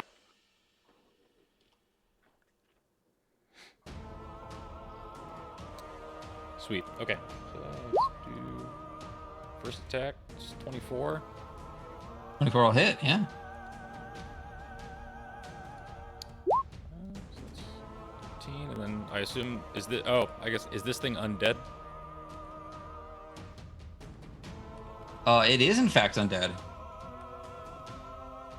Okay.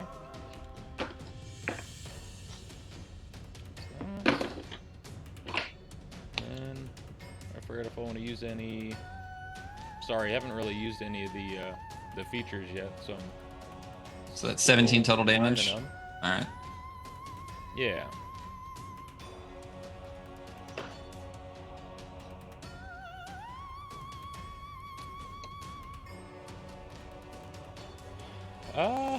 I mean, for the shot, I don't know if it can be feared, but I'm gonna go ahead and use a menacing attack.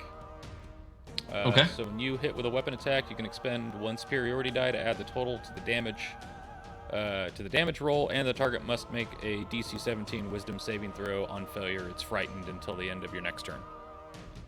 Gotcha.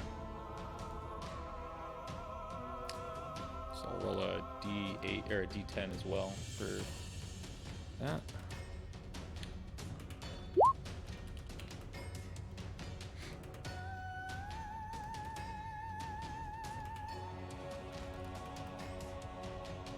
Okay. And then I'm just gonna make 2 more attacks. And that's gonna be my turn. Some 11 misses 11 misses, yeah. and 15. 15 is gonna miss as well, and it is unfortunately unfrightened by you. That's a big bummer. Let's see here. I started here, so I was like 5, 10. I'm going to try to duck back at least behind this like pillar, just try to get some Okay. shielding from another breath attack. No, I'll say maybe partial cover, maybe. Yeah. Oh, wonderful. So that is a recharge of breath weapon. So it's just gonna go ahead and do that again. So 30-foot cone. We'll say that hits everybody.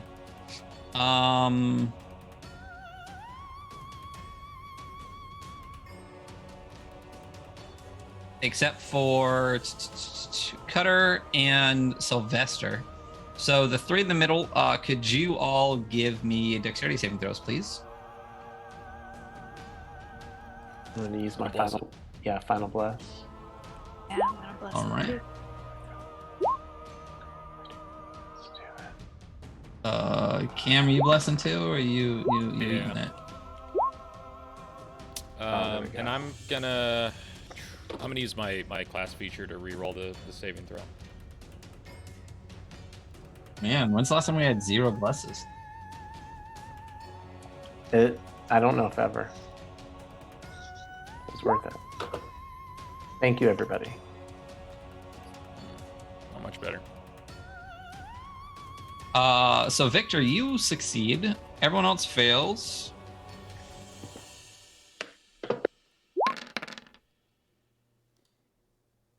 $37 damage for everybody that's not Victor, and half of that for Victor, so 36. Is that 18? It's 18. And Gordon Gone comes and drops another bless for Victor. Thank you so much. Thank you. How's everybody looking? How's everybody doing? Wait, so I take damage Not too? great. No. Oh. You were around the corner. Yeah, your Sylvester and Cutter do not take damage. It's just the cone hits everyone that's kind of out in this middle area here. Okay.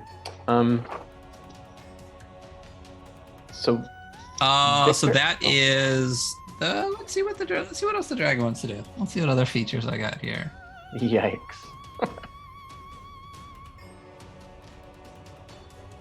We'll just say that, and it's just gonna sit back. It's just gonna sit back. So yeah, Victor, you are up, and Gorgongon dropped. Oh, a Bane. Wait, did on its attack? Did my was it an attack roll? Or, it's a. Oh yeah. Well, so it's it's a saving throw. So what do I have to do for saving throws? So wait.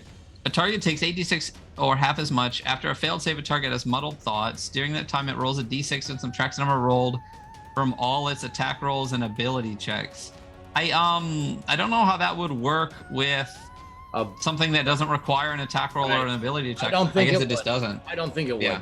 Yeah. Okay. Yeah. Then it makes an intelligence saving throw at the end of it. Oh, and then I get to make an intelligence saving throw. Right. To see if it goes away. Is that at -6? No. Attack rolls and ability. No, because checks. it's attack rolls and It's ability not an checks. ability. But Gotcha. no, it is a saving throw. What is your DC? 19. Yeah, so nope, it's still dummied. Okay. All right, Victor, you're up. Cutter, you're next. Okay. So Victor starts whispering. He's kind of crouched down. He's sooty. He starts whispering in Kariv, and then makes a hand motion. And he turns invisible. He's going to use this spell called Death God's Touch. I'm going to put it up in the VTT here. It's here. Cast on display. That's the display. Okay. So he turns invisible. He So takes five- as Go you're trying to do that, Uh-huh. this wizard is going to try to counterspell that. Nice. It's going to counterspell at 4th level. And what level spell is this? 7. 7th level. So, creature is casting a spell of 3rd level or lower, it fails. If it's casting a spell of 4th level or higher, make an ability check using your spell casting ability. It's 10 plus the spell's level. On a success, the creature fails. At higher levels, when you cast a spell of 4th level, the interrupted spell has no effect if its level is less than or equal.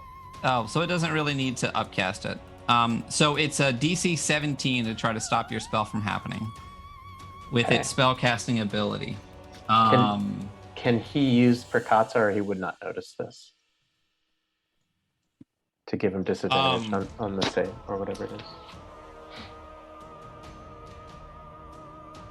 I know you can counterspell a counterspell. But But- This is a reaction that you would take And that was- while they're doing an ability check, which I guess is what they're doing. Well, I was going to What's ask that, Eric? you, She's 'cause I casting- wouldn't mind counterspelling her counterspell, but I'd have to be able to see her. But then that also You can't. And can she see him casting as well? Oh yeah, Victor is right here and she is right there. Yeah, I'm like that right is in a her line very of sight. super clear, direct Yeah. line of sight. Okay. Yeah. That's the only reason. I Um, asked about it. But I don't know if it would work. It's okay if it doesn't. Totally. Why'd you know? Well, I guess you can take a reaction to a reaction, but the Perkatza. All it does is give her disadvantage on the roll. Is that unlock on that? Sure, why the fuck not? Because I know you can counterspell a counterspell, and they're both reactions. So you should be able to take another reaction, I guess, on someone else's reaction, I guess. So she gets disadvantage to roll. And what is her spell casting ability?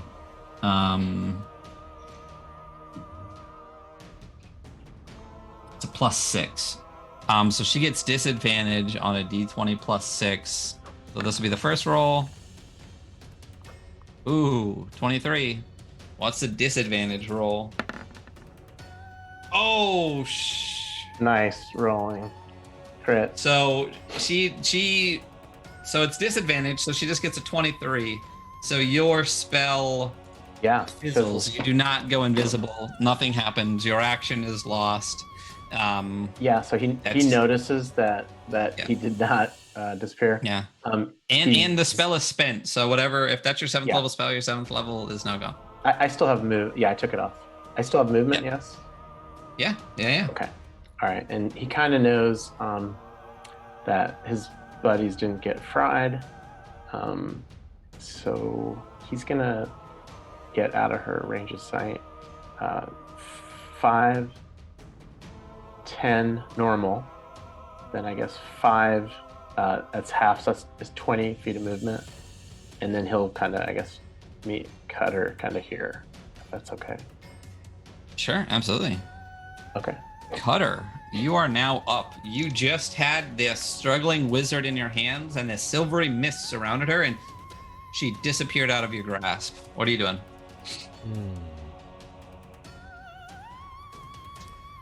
Can I get here and back? This is all half movement, so 5, 10. Yeah, 5, It'll 10, be 5, 10. 20. Yeah. All right. You get to her and back. All right. So I'm gonna do that and attempt to attack this thing. I'll say that Corin, even though there's this space in the way, is within 5 feet. It's a very small area. He barely can hide behind it. And if you look at the grid, this creature is pretty large. Yeah. So, I'm so gonna- I'll say that it is within 5 feet. Okay, cool. So I'm gonna go attack with my half sword. Oh, beautiful.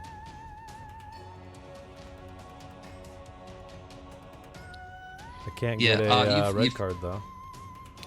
You can't get a red card. Do you have an inspiration? You don't have an inspiration. So, what's your blue card by chance? There's no reroll an attack or anything, right? Oh no, it's just a plus. It's a plus. Yeah. It's just a plus. Yeah. So you fail with that strike. Okay. Then I'll just disengage and move back. So you're disengaging as your bonus action? Yeah. Okay. That's it. All right. It is the wizard's turn. I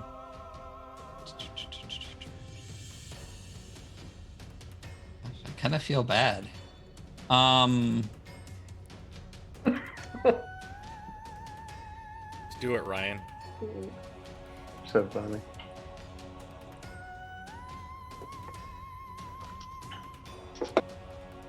And All right. So it is going to step forward to the edge here, so that pretty much everyone can see it. Dariana can see it. Corin can see it. Yeah. And it is going to take on a draconic visage, a glowing spectral headed neck of a red dragon. Sheathes over kind of its head, almost like a Susanoo kind of situation.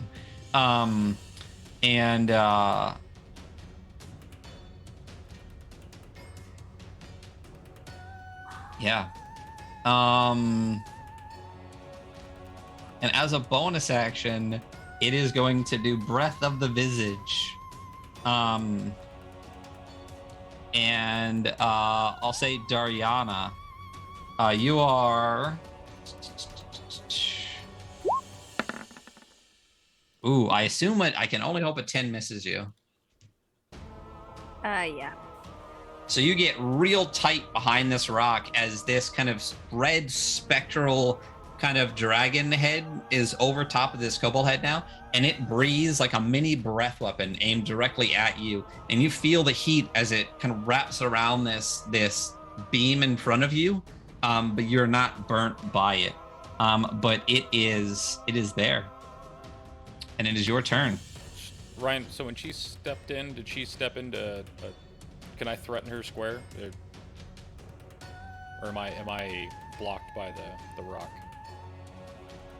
I said you could get the other thing. So for what purpose? Like some type of reaction Polar attack Master. or something? Yeah, when she moves into range, Polar Master, I can. Oh take sure, an you can attack take a off. swing at her. You can take a swing at her. Yeah. yes. Yeah, a 28 will hit. That'll hit just a little bit. 12 damage. So nice. So she takes 12 damage. All right, yeah. But then what happens. She recovers from the strike. The spectral head happens, and she blasts fire. And Dariana, you're up. Okay. Don't have all my cool spells. So I guess I will Eldritch Blast twin her. Okay. So I need you to make me a wisdom saving throw, please.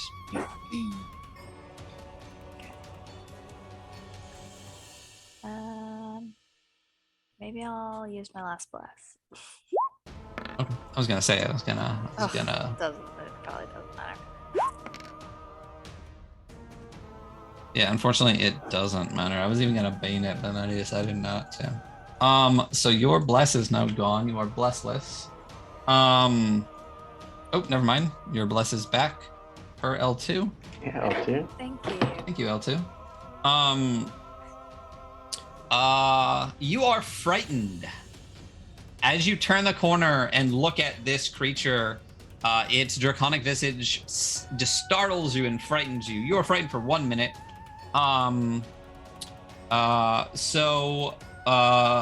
Frightened means that you can't move towards it, I think, and then attacks. Let's see.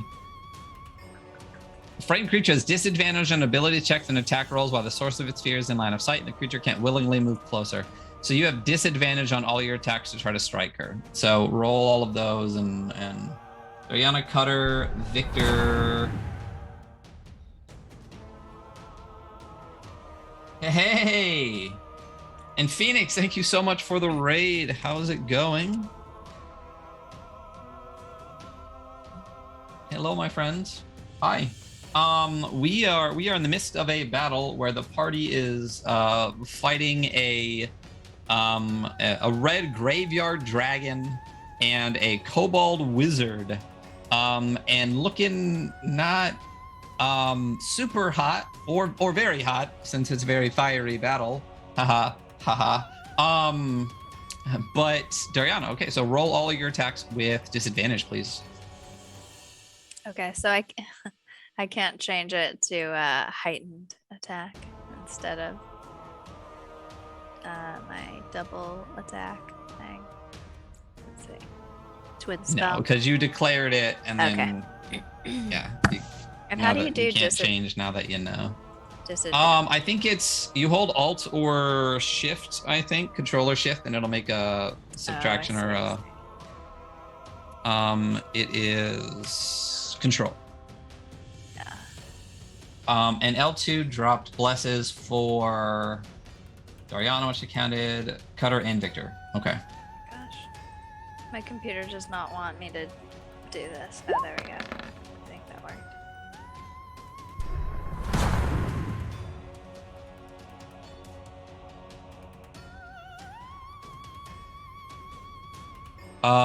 So a 14 will miss.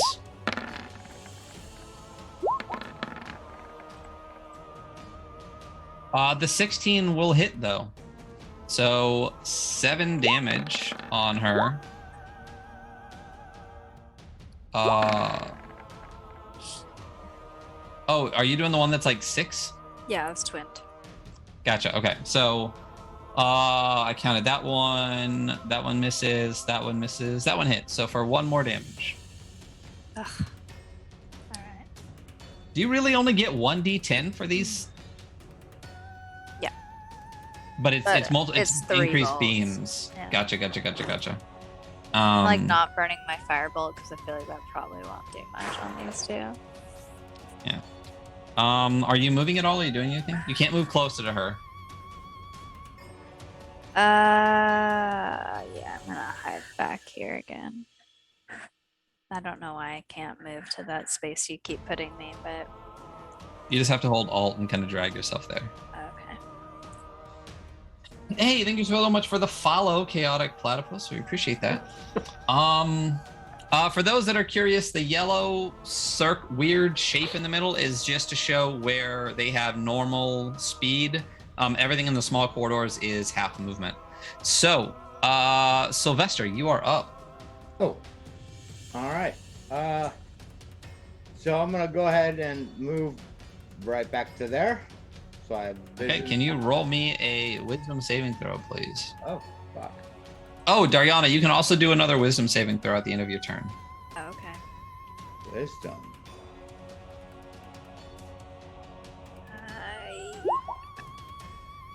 You're not. Oh, Sylvester, you're not scared.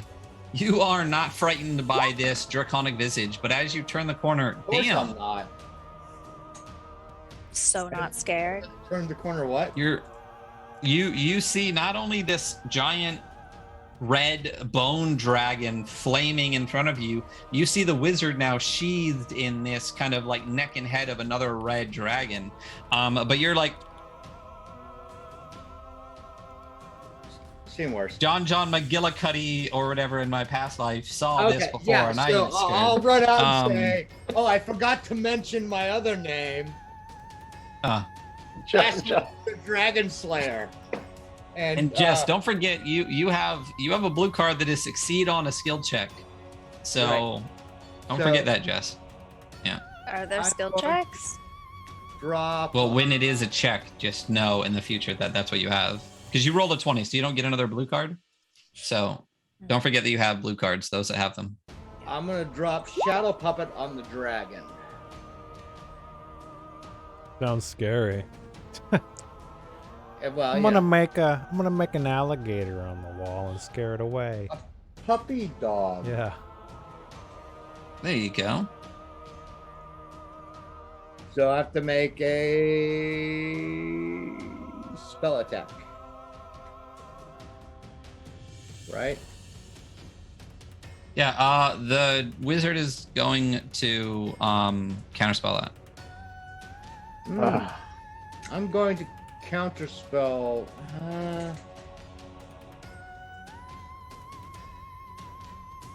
Well,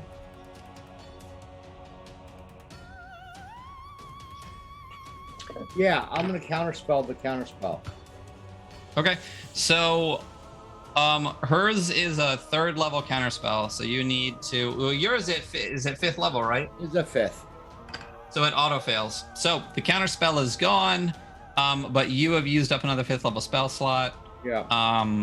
And your shadow puppets goes through. So you animate a shadow of the creature within range, causing it to attack the creature as a bonus action when you cast the spell, or as an action on subsequent rounds while you maintain concentration. Make a melee spell attack against the creature. If it hits, the target takes 2d8 psychic damage and must make an intelligence saving throw or be incapacitated until the start of your next turn.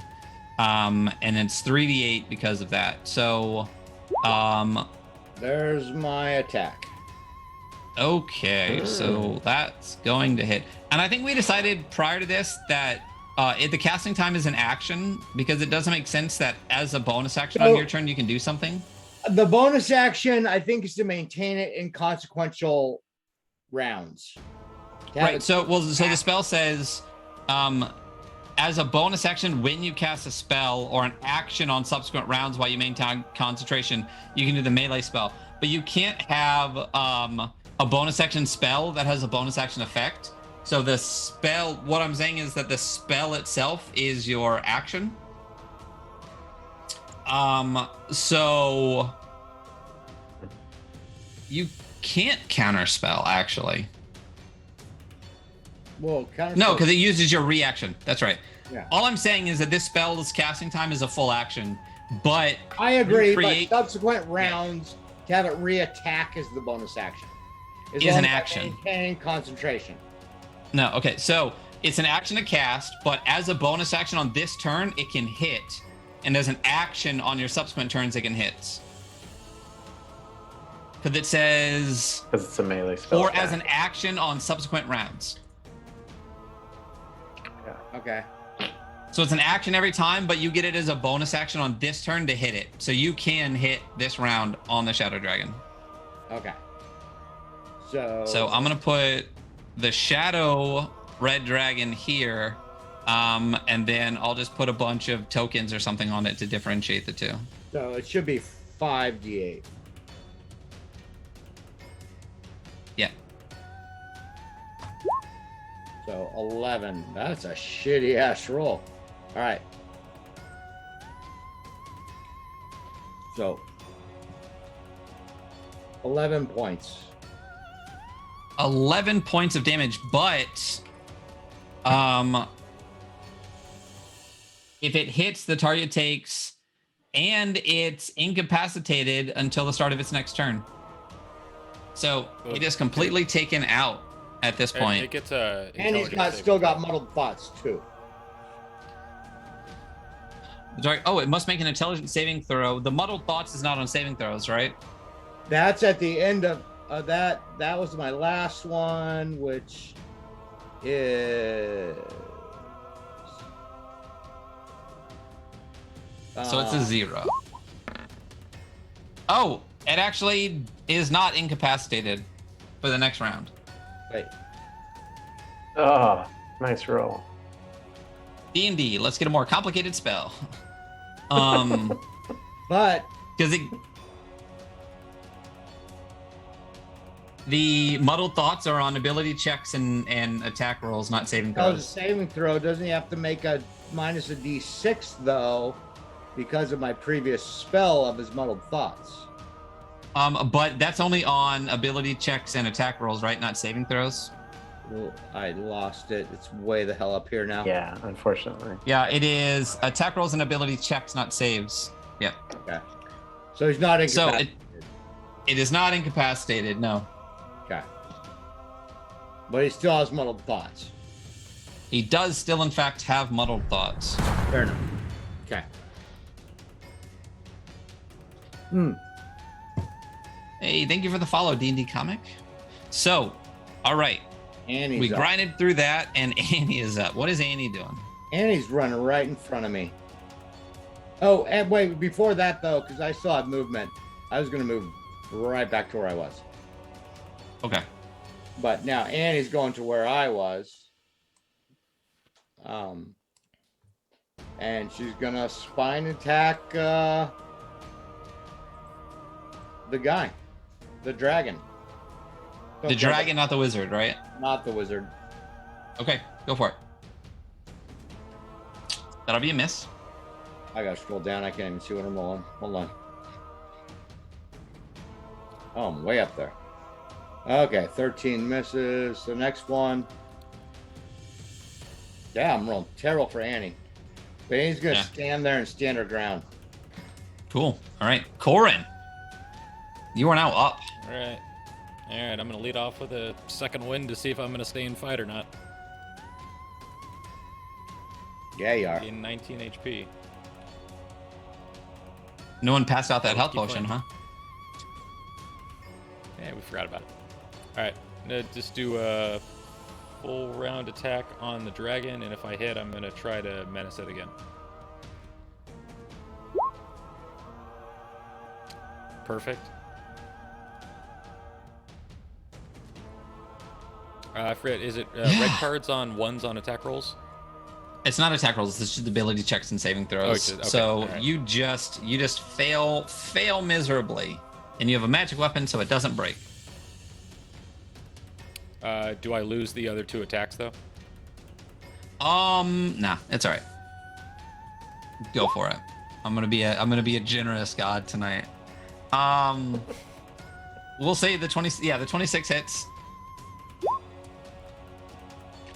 That's For 8 damage. Plus 1d8, 3, so 11. Got it. Yep. And your last attack. Ooh, crit. That's a crit. Nice. Yeah, you're definitely gonna need that. So you get so it's 1 dice roll, so it's a D10, so you get 23. And do you get the undead on every attack? Yes.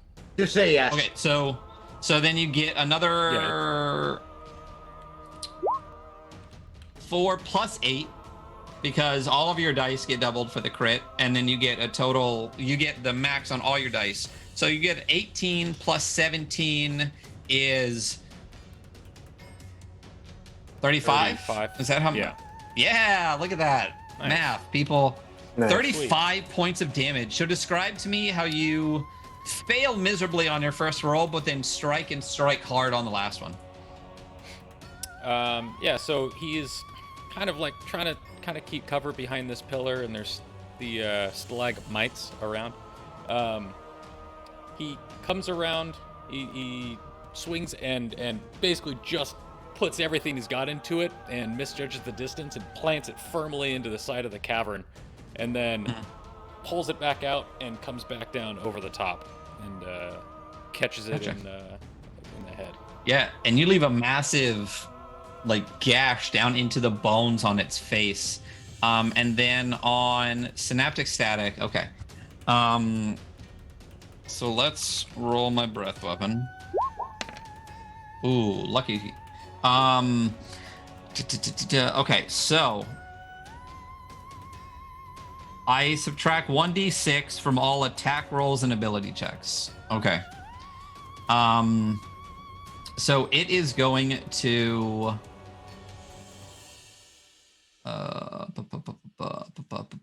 oh, you also take 2 points of damage for being within 5 feet of it, as the heat coming off of it hurts you. So it's a minus d6. So let's roll /1d6. So that'll be a -2. So it's going to bite you and claw you 3 times. So so we'll just do a +4 for the first bite. I assume a 10 misses. Yep. I assume a 16 misses. Yep. And then on its claw attack, I assume a 23 is going to hit. 23 does hit. Yeah, so it's going to try to bite around this pillar, and it bites on one side, you dodge away. It bites on the other side, it dodges away, and then it just gets pissed and wraps a claw around the pillar and scratches across your back as it pulls the claw back around. You are going to take... The claw is a lot less damage than the bite, so...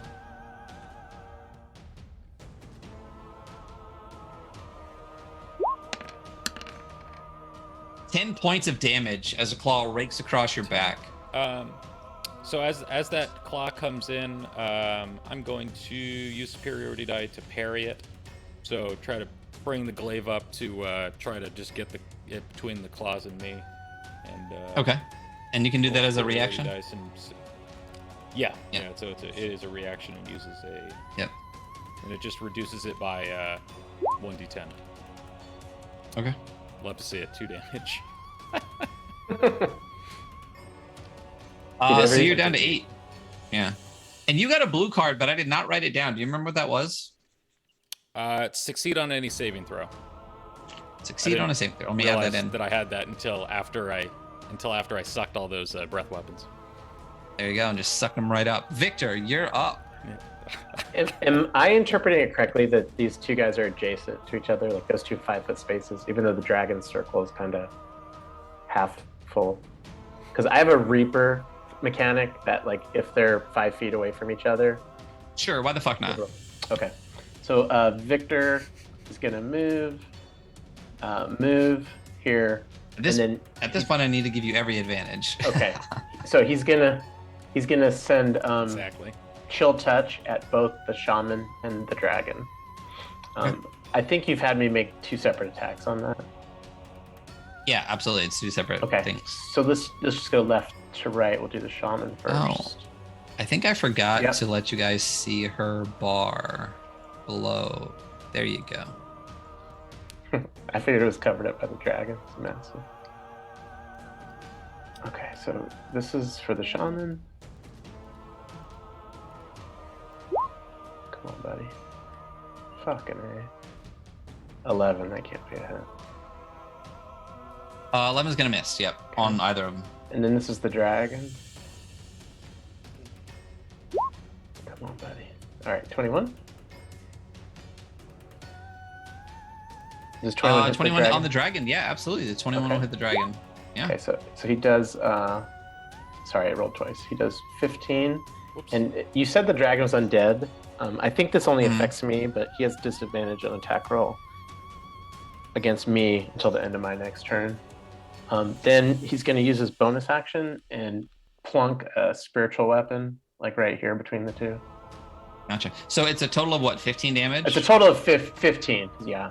Yeah. So Oh, you that was feel Corin. though, when your spectral hand is grasping onto this dragon, it is not quite doing the damage you think it would. I have that weird thing though where it's a Oh yeah, you piece of shit. Reaper. Yeah, sorry about that. I'm gonna drop the hammer right here. You ignore necrotic resistance, right? Yes, that's right. My DM recommended Death Cleric. Listen, I have to build this character, so Yeah.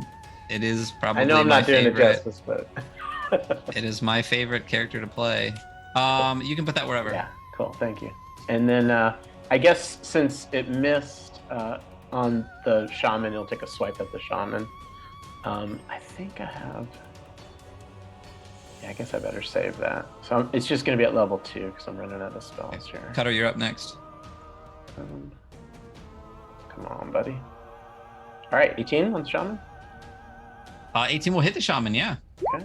And it takes 11 force. I'm gonna move this yellow circle. You guys know the spots that aren't. Yeah. And then he's going to finish his movement after all that. And I'm pretty sure you can get right back to him and Cutters. Safe zone. Yeah. Oh, now we're getting low. Maybe I'll stop pulling my punches. Cutter. What are you doing? Same thing. Moving up here. Attacking. Is it 22? hit? 22. Yeah, absolutely. Let me see what red cards you have. Why don't you go ahead and re-roll that attack? Oh, Is that my red card you used? That is your red card, so it is now gone. nice. more. Oh. I mean, that's I see that- the I see brutal that card, one yeah. there. I was like, wait a minute. Oh, yeah, it looks like a 1 to me. I So know. yeah. So despite your red card, and for those watching, this is what we use for blue and red cards: ability checks and saving throws, nat 20s and nat 1s. Yeah, you hit, and you hit, and Corin is definitely right there still. So you do get sneak attack damage on this. Sweet. Let me take So- your red card off of the board here. Oh, yeah. So just go ahead and give me a total whenever it's all totaled up. Let's see, 76. Slashing one-handed, so is that 24 plus 12? So 36? Yeah, 24 plus 12 is what it looks like. Yeah. What's that, 7? Oh, that's if I did a two-handed. Oh, the two-handed, because it Yeah, does the yeah, one yeah. or the two. Yeah. Okay, so 36 points. 36 points of damage. Damn. Nice. So yeah. So you, as it's trying to like claw around and bite at this pillar in front of you with Corin right there, it's actually it's distracted by Corin being there. Still trying to basically knock this pillar down to get to it, and you actually shoot right up into it, deep underneath where the bones are actually above you. You feel the heat coming off of it, and you strike deep within the thing, and it screams out as it does, and you lay a hurting on this thing. It is not doing fantastic. You can see its bar if I move the spiritual weapon right there. Oh, that's its bar. I was looking at the higher one. Okay, sweet. No, so the bars That's are the always underneath, shadow and I just one. copy pasted. Yeah, I just copy pasted. All right, so I'm gonna. So that's the shadow dragon. Yeah. I'm gonna disengage back to my spot. Okay. It is the wizard's turn. The wizard just saw you. Oh, you all say from where you were able to not be affected by its visage. But the wizard saw you come out and hit its draconic master.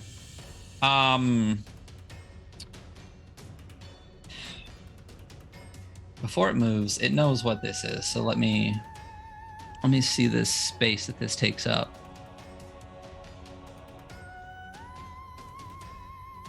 "20-foot radius." It's a big circle. How much is a 20-foot radius? It is 40 feet eight- diameter. Yeah, 8 squares. 5, 10, across. 15, 20, 25. So it's everybody. It's literally everybody, right? Yep. So it's going to drop a fireball right in the middle. Mm. Pretty rude. Does any of this count as Um, cover? Like, how does that work? Because these are all like these cliff wall or these cavern walls. Like, Yeah. But so they're very small, and the flame, if it's gonna fill like an area, I think would just kind of wrap around, because even for 20 feet, it would hit here, here, here. You know what I mean? Like it would still Yeah, hit okay. behind it too. It would wrap around. If there was like a bigger space, like if, for example, if Sylvester was like here, like maybe, or like up here, you know. But since you're all behind these like tiny little pieces, it just wraps around the flames. Yeah. The spell even Um, specifically says that it spreads around corners so Yeah. that Yeah. you can't cheese it. okay. So I need everybody. Does it give a saving throw? A Please. dexterity saving Yay, it's throw. Dex. Bless. DC 16. It's good to be a rogue, yeah? Yeah. It is I'm gonna definitely. bless. All right, I'm Yeah. using my blue card. Or 8d6. Okay. Oh, my So blue who's card. all is Wait, what's my blue? Is my blue a auto save? everybody remember to check your cards. I constantly remind you. So All right. let me know if you actually used your thing. So for those that have blue cards, Jess, succeed on a skill check. This is a saving throw. Jason, 1d12 on Yeah. a skill or attack I roll. checked mine. Eric, plus 1d10 on a saving throw. Nice. So can I decide? Can I roll? You can decide after. Yes. Yeah. And Cam, yours is just succeed on a saving throw. Yep. So I failed my roll, so I'm going to use my blue card. So you're just I going to got succeed on a saving throw? 21, So Yes. I'm not going to use it. And Okay. Victor used bless, and I think he passed it with 20. Okay, so who all blessed? Victor. Anybody else blessed? Nope, I succeeded with an 18. I did, but it doesn't matter. You did though, but I have to mark it off though. Yeah. Oh, damn. And Jess, is that your very last bless? Yep. I'm 0. very fast. You guys are down to nothing. I'll have just bait until you guys can't stop doing. So, who failed? Jess, and that's it, right? Yeah. That's it. Everyone else succeeded. I hope So this it isn't a is bag of 8d6. Oh. Yeah. Oof. Ooh. Bag of dice. Ooh. 30 points of damage to Dariana. Okay. Everyone else takes 15. But me. And Cutter, you take none. Yeah. Finally, Yeah, so it's you're all actually coming together. You're actually It's all behind the coming up, biggest Cutter. one of these things, and you're somehow able to dodge around the flame. Yep. I I do a Catherine Zeta-Jones. wrapping your cloak around you, remember? covering yourself, doing a whole fucking thing. Doesn't say Um, that. yeah. Can't. Cutter Get it Zeta out of Jones. my Yeah. Remember the That is Zeta Cutter Jones. Flames Zeta-Jones, licking my- yeah, my Cutter sweet ash. Zeta-Jones. Yeah.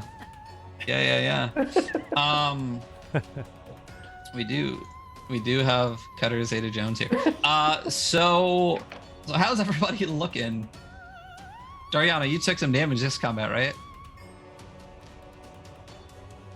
Yeah, I got 6 hit points. Yeah, I got 16. Wow. Corin's in a bad way too. Wow. So Cam, you do not have a blue card. I'll mark that off. And no one else used anything else. All right. So you guys are looking rough, but so are these guys. So I'm looking at yeah. Dariana, you are now up. You're not frightened by the visage of the wizard wreathed in the head and neck of a flame dragon. What do you want to do?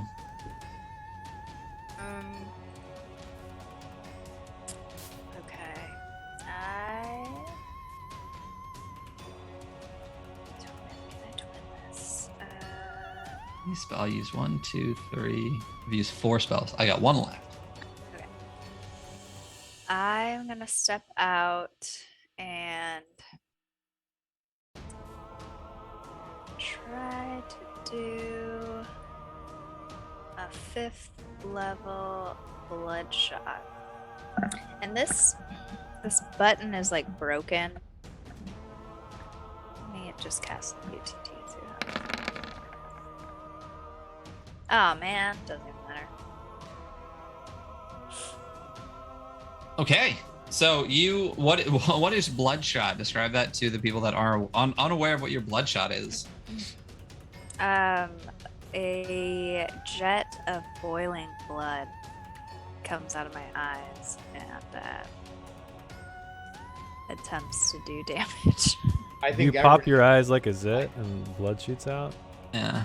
Or it's like those people that shoot milk out of their eyes. You know what I mean? Yeah, Uh, yeah, exactly. But it's like burning. Yeah, it's like burning acid. And what's great about Bloodshot, my favorite part, is it does fire and psychic damage. And it specifically says it's fire damage because it's this flaming stuff, but it's psychic because it's literally like holy fuck damage. Like this person just shot flaming stuff out of their eyes, and you literally take psychic damage from just how fucked up it is. That's Kobold Press spell though. Are you moving at all? Yeah, I'm definitely gonna try to get cover again if I can. Do you want to keep moving back here? Okay. I yeah. mean, I guess I can go back here, but then I'll be right next to a friggin' kobold. Oh, you can just be here if you want. That's fine. That still gives you. I mean, if you're back there, you actually have like actual cover. Right here, you have like kind of narrative Okay. All right. cover. How about I like do cover here? If that's where you would like to go, I will allow you to go there. Oh, That no. sounds terrible, but okay. Yeah. Have we been through that passageway yet? No. Oh no! No. This is where Dariana dies. No, Darian. No. Rocks may we'll bring you literally back. fall at this point. Got you. Don't worry, Eric has a plan. I have my plans. I revere you, Dariana. I was trying to negotiate. Yeah, no, I know. It's beautiful. It's fine. I won't be here next week, so this is how Ryan gets me out of the game. There you go. You gotta kill no. Brian first. No. Brian! Sylvester, He couldn't fit. you're up. I'm like, where's Brian? So first of all, the shadow puppets are still there, so that's the bonus, right? No, it's an action attack. on That's the subsequent action. turns. Okay. So it's an action to cast a spell, but on that spell, as a bonus action, you can take your hit. But then every turn after that, if you want to keep hitting with a shadow puppet, it's an action. Okay. So Basically, you just get a free hit on the first one using a bonus action.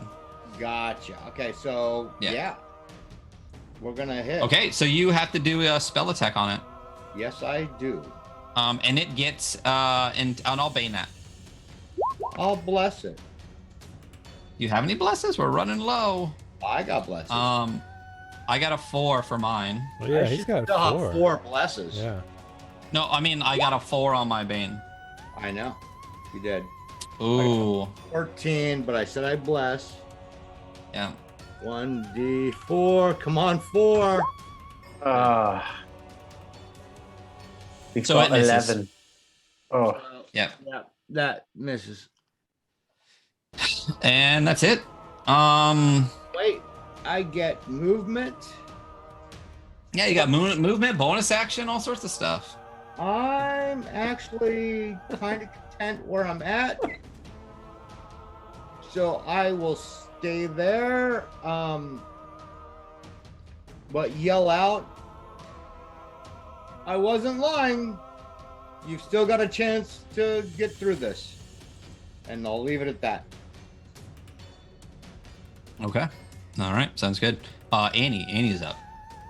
So Annie's going to move right to there. Okay. Wait, hold on. I got to alt on this thing to get her right where I want her. There. So from there, actually, she's going to go ahead and try and hit that. The wizard. Yep. Go for it. Yeah. Go for it. So a Ooh, 15 will just hit. nice. So 7 points. 5 piercing, 2 fire. Because the wizard is wreathed in this magical flaming head of another dragon, the fire does not seem to affect it, but it does take that. The 5 of piercing, Yeah. 2 of fire. And It then does take the 5. Yep. okay, and then she's gonna do another one. And that's Ooh. a 12. 12's gonna miss. So, Corin, you are up. Gotta kill this dragon this turn or probably die, so let's go. Let's kill this dragon. Alright, it's 27. Yeah, buddy. I need to set up macros for so plus Yeah. 11 on the first. So as Sylvester is, or I'm sorry, as Cutter, as this dragon's still reeling from Cutter's strike inside of it, your corpse slayer comes down. Yeah, and just roll all your stuff with all your damage, and then we'll see how bad it is. I took the 10 off already, so it's just everything minus 10 now. Do you just have 2 attacks or 3 attacks? 3 attacks. Okay. All hit. 11, 17. So yeah, all 3 hit. You're just railing on this thing. And that's another, I took the 10 off already, so that is another 11, 18, 33. Yeah. minus the original 10. Yeah. So it's Yeah, total of it's 43 on that 17 round. Bonuses. plus 17 plus 16 plus 11. Yeah. So Nice. Dude, that was awesome, Cam. actually So hit 'em. still reeling from Sylvester, from Cutter's strike on it, you come out from behind the pillar and just, and on that final strike, the bones begin to fall apart. The flame snuffs out, and they rattle to the ground. And this thing falls at your feet, and you hear the kobold wizard next to you. It just knows, and you hear it just scream out, like, no! Are you doing anything else? So I think on the so he just really gets great contact on all 3 of those hits, and as he's coming through at that 3rd hit, feels great that this thing is dead, and just pushes on through and sort of like bursts through this collapsing skeleton of dragon and steps into There the you go. hallway. Nice. Okay. Yeah, and it's a fairly large corridor. Like it. Yeah. So you don't have a loss of movement on that. Victor, you are up, and you Awesome. see, at least if you don't see the creature fall apart, Yeah. you do when it comes out. Yeah. As you step out, you see it snuff out, the dragon bones fall, and your new ally Corin just step through all of that with the bones like falling down around him as he like slow motion walks into the space. Nice. Nice. So he just keeps stepping. He sees that little kobold bastard. Yeah, The keep spiritual, on stepping. the Ruthenian hammer kind of steps forward as well. I mean, he likes having it go behind him. Walks up on his little hammer legs and just, Yeah, he's gonna spike Yeah. him behind the head. Here we go. and there you go. Go for it. Try it. Come on, buddy. Yeah, that'll Oh hit. yeah. So it does 5 damage, and then he can see the wizard. But I think so. He stepped in. Really, he used 15 because he had to get out of the hallway. Right. So he can go 5, 10. Oh, he can go 10 more. Okay. So he's gonna get right up on this guy, Mhm. and Just like stalk forward, and Yeah. this little kobold is kind of waist high, but with this flaming spectral dragon visage, you're almost face to face with that visage now. Awesome. I actually forgot to have you do this. You haven't rolled a save against being frightened, have you? I have not rolled a save against being frightened. So roll me a wisdom save, and I'll bane it, and see if you can Okay. even move in as far as you just Can did. I use the bless as well? I have my last one. I I- think. Yeah, you can always Okay. bless when I bane. There we go. Okay. It's a wisdom save, which is pretty good here. There we go. Come on, buddy. Let's go. Booyah.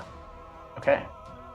Well, I he's got rid not of your last frightened. bane though, or your last bless. He though. did. So you are not frightened. Go Um, for it. And then so he hasn't had a chance, but I'm assuming this roof is a little taller, and he hasn't really had a chance to kind of wield the Mace of Destruction lately. And so this So feels- you're in a corridor, so Can the he do roof it? is shorter again. Okay, But yeah, you can. so- I never I said you tell you couldn't what. swing your weapon. Yeah, no worries. So- I tell you what, though, because the roof is shorter, He's just gonna go chill. The decay. So it's like the cantrip version of the bitch slap. Here we go.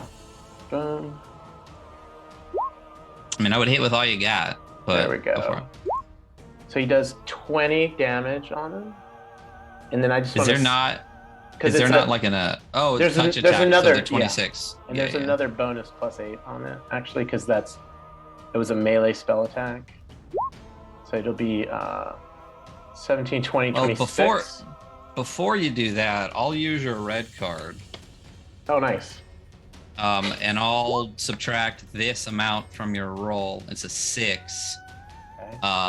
So it's still 20. You still hit. Yeah. Okay. So it does 26 damage, and hopefully that takes him out.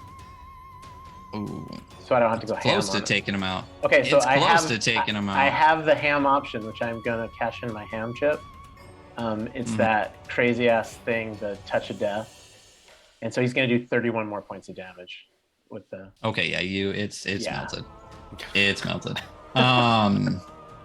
So Matt, I used up your red card as Yeah. well. Let's make sure we take that off the board. So you reach out and grasp this creature with your decay, and you strike it with this necrotic energy, and you see where you're holding it just bursts out with this necrosis. It just instantly goes black onto your hand.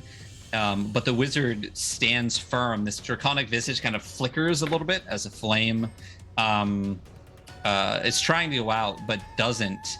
And as it stands firm, your hand still grasps on its shoulder. You just kind of just like a little harder, like Superman when he like just one hands it, like just a little faster. Nice. And that necrosis actually just then spreads, just bursts through its entire body. The skin just peels off around your hand. And as you release it, it just falls to the ground, crumpled. And that is where we're going to end our session for this evening. So, Whew. yeah, good fight, guys. That was a solid high-level encounter. So, yeah. So thank you, Phoenix, for the raid. We really appreciate you doing that, and for everyone that stuck around. Hope you enjoyed that. This is an Evo campaign, the Dark Kingdoms, we've been running for about 2 years. This is session 40, which means it's session 70. Actually, if we count our off-stream stuff, 70 sessions is an insane amount of D&D to play with most of the same people. And you know what now, with Andy not here, Cutter is the only character left from the beginning of the campaign. Mm-hmm. Because Matt's character died and came back as Victor. Jess came on, I think around probably like 15 sessions in, was going to do a temporary stay when Andy was out on paternity leave, but we decided to keep her around. Eric's character died as well. Tongue Taker was eaten by a shambling mound, and we brought on Sylvester, and Cam is a new addition to the campaign as well from here in the Underdark. So one person remains here in the Dark Kingdoms, and it is that Cutter. long. I'm it's not. acceptable. I was gonna say I'm actually kind of not If surprised we that have the Cutter same survived that exact long. characters from session 1, that's a weak ass campaign.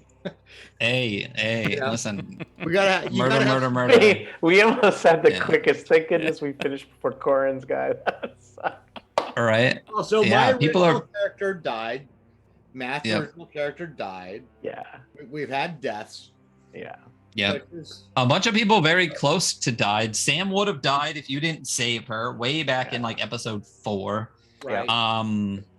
I And then just we've had got some healed. close calls. Cutter, you all almost died, including Dariana in the Blood Vault. Blood Vaults with Sister Olcava. Cutter was one The step last- away. Last man standing. When- That would have been the end of the Dark Kingdoms. It would have just been everyone leaving or When- all new characters. So Yeah. When that audio goes on podcast, like the people that are watching this, you have to Well, listen to it because it's so we'll good. we'll see if not it in. does. I'm So good. currently doing podcast editing and it's terrible. So 70 Sorry. Never 65 mind. episodes. We'll It was see no if good. we'll see if I edit it at all. If I do anything, it'll probably just be cut out the breaks.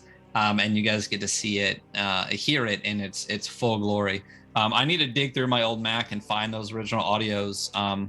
the person that would have the originals is no longer in this campaign for a lot of those episodes, so we might have to do some recaps of some missing spots. Anyway, again, Phoenix, thank you so much for the raid. Thank you everyone that stuck around. Tomorrow we would run our second episode of Victory Basic, but as I said in the beginning, we have multiple people that had multiple unexpected things happen this week. So instead of running Victory Basic, which is our 2d6 dungeon delve created by Source of Victory, we are going to actually have Source of Victory on tomorrow, same time, 7 o'clock, to do a Victory Basic discussion before Victory Basic resumes the following week. And on Saturday, we are not going to have the podcast Weekly Scroll. Again, Hunter is going to be out of town, so we are going to take a week off from that, and I'm going to take that time to try to edit more of the podcast down so you can listen to that. I need to make a command for this, but this is the is this going to come up? This is the podcast for our tabletop role-playing game podcast, the Weekly Scroll, where I host it now with Cam. Jason's been on discussing Merkborg. Jess came on to talk about her one-shot cheese. And eventually we're going to have Eric on to talk about Gamma World prior to running that. But it is a podcast every week where we dig into a different role-playing game, go through the book, discuss the mechanics, and kind of rate it, as well as dig through Kickstarter for the new fun projects that are coming out. So that's fun, but we're not doing it this week. And then catch us on Monday for Mycelium Madness, ran by Janelle, which is a great time. Myself, Matt, that's all. And then Jables, Jedi Mama, Gorgon Gone, also known as Matthew, are all part of that. It's a fun, shroomy fungus delve that is getting interesting. So good times. And then come back again next week for the Dark Kingdoms, where we will see what else happens in this dragon graveyard of Gondakap. I think that's where we're at. And then, at the end of the month, I said this before, we're doing Casket Lands for Movember fundraising. So that is why it doesn't look, some of us did, some of us didn't, some of us don't grow facial hair, but some of us shaved at the beginning of the month and are now regrowing our stashes in for a sweet stash adventure at the end of the month. So we'll see what comes of that. We are going to do a raid, so please stick around for that, and we will send that out to somebody else. Let's see who's currently on right now. We got Tabletop Titties on again. If they're not stalactite, they're not us. Any streams for Right. Andy? That's what I'm saying, Tabletop Titties. No, that one's not. That Um, one's definitely not. I don't know what the anniversary is for Twitch Slays D&D, but it says happy anniversary. So let's go find out what that is. So stick around. We're going to run some credits here at the end for all the people that followed and subbed, and then we will raid into Twitch Slays D&D. So all of you have a wonderful evening. We will see you Monday is next time, and here next week for the Dark Kingdoms. Have a wonderful evening.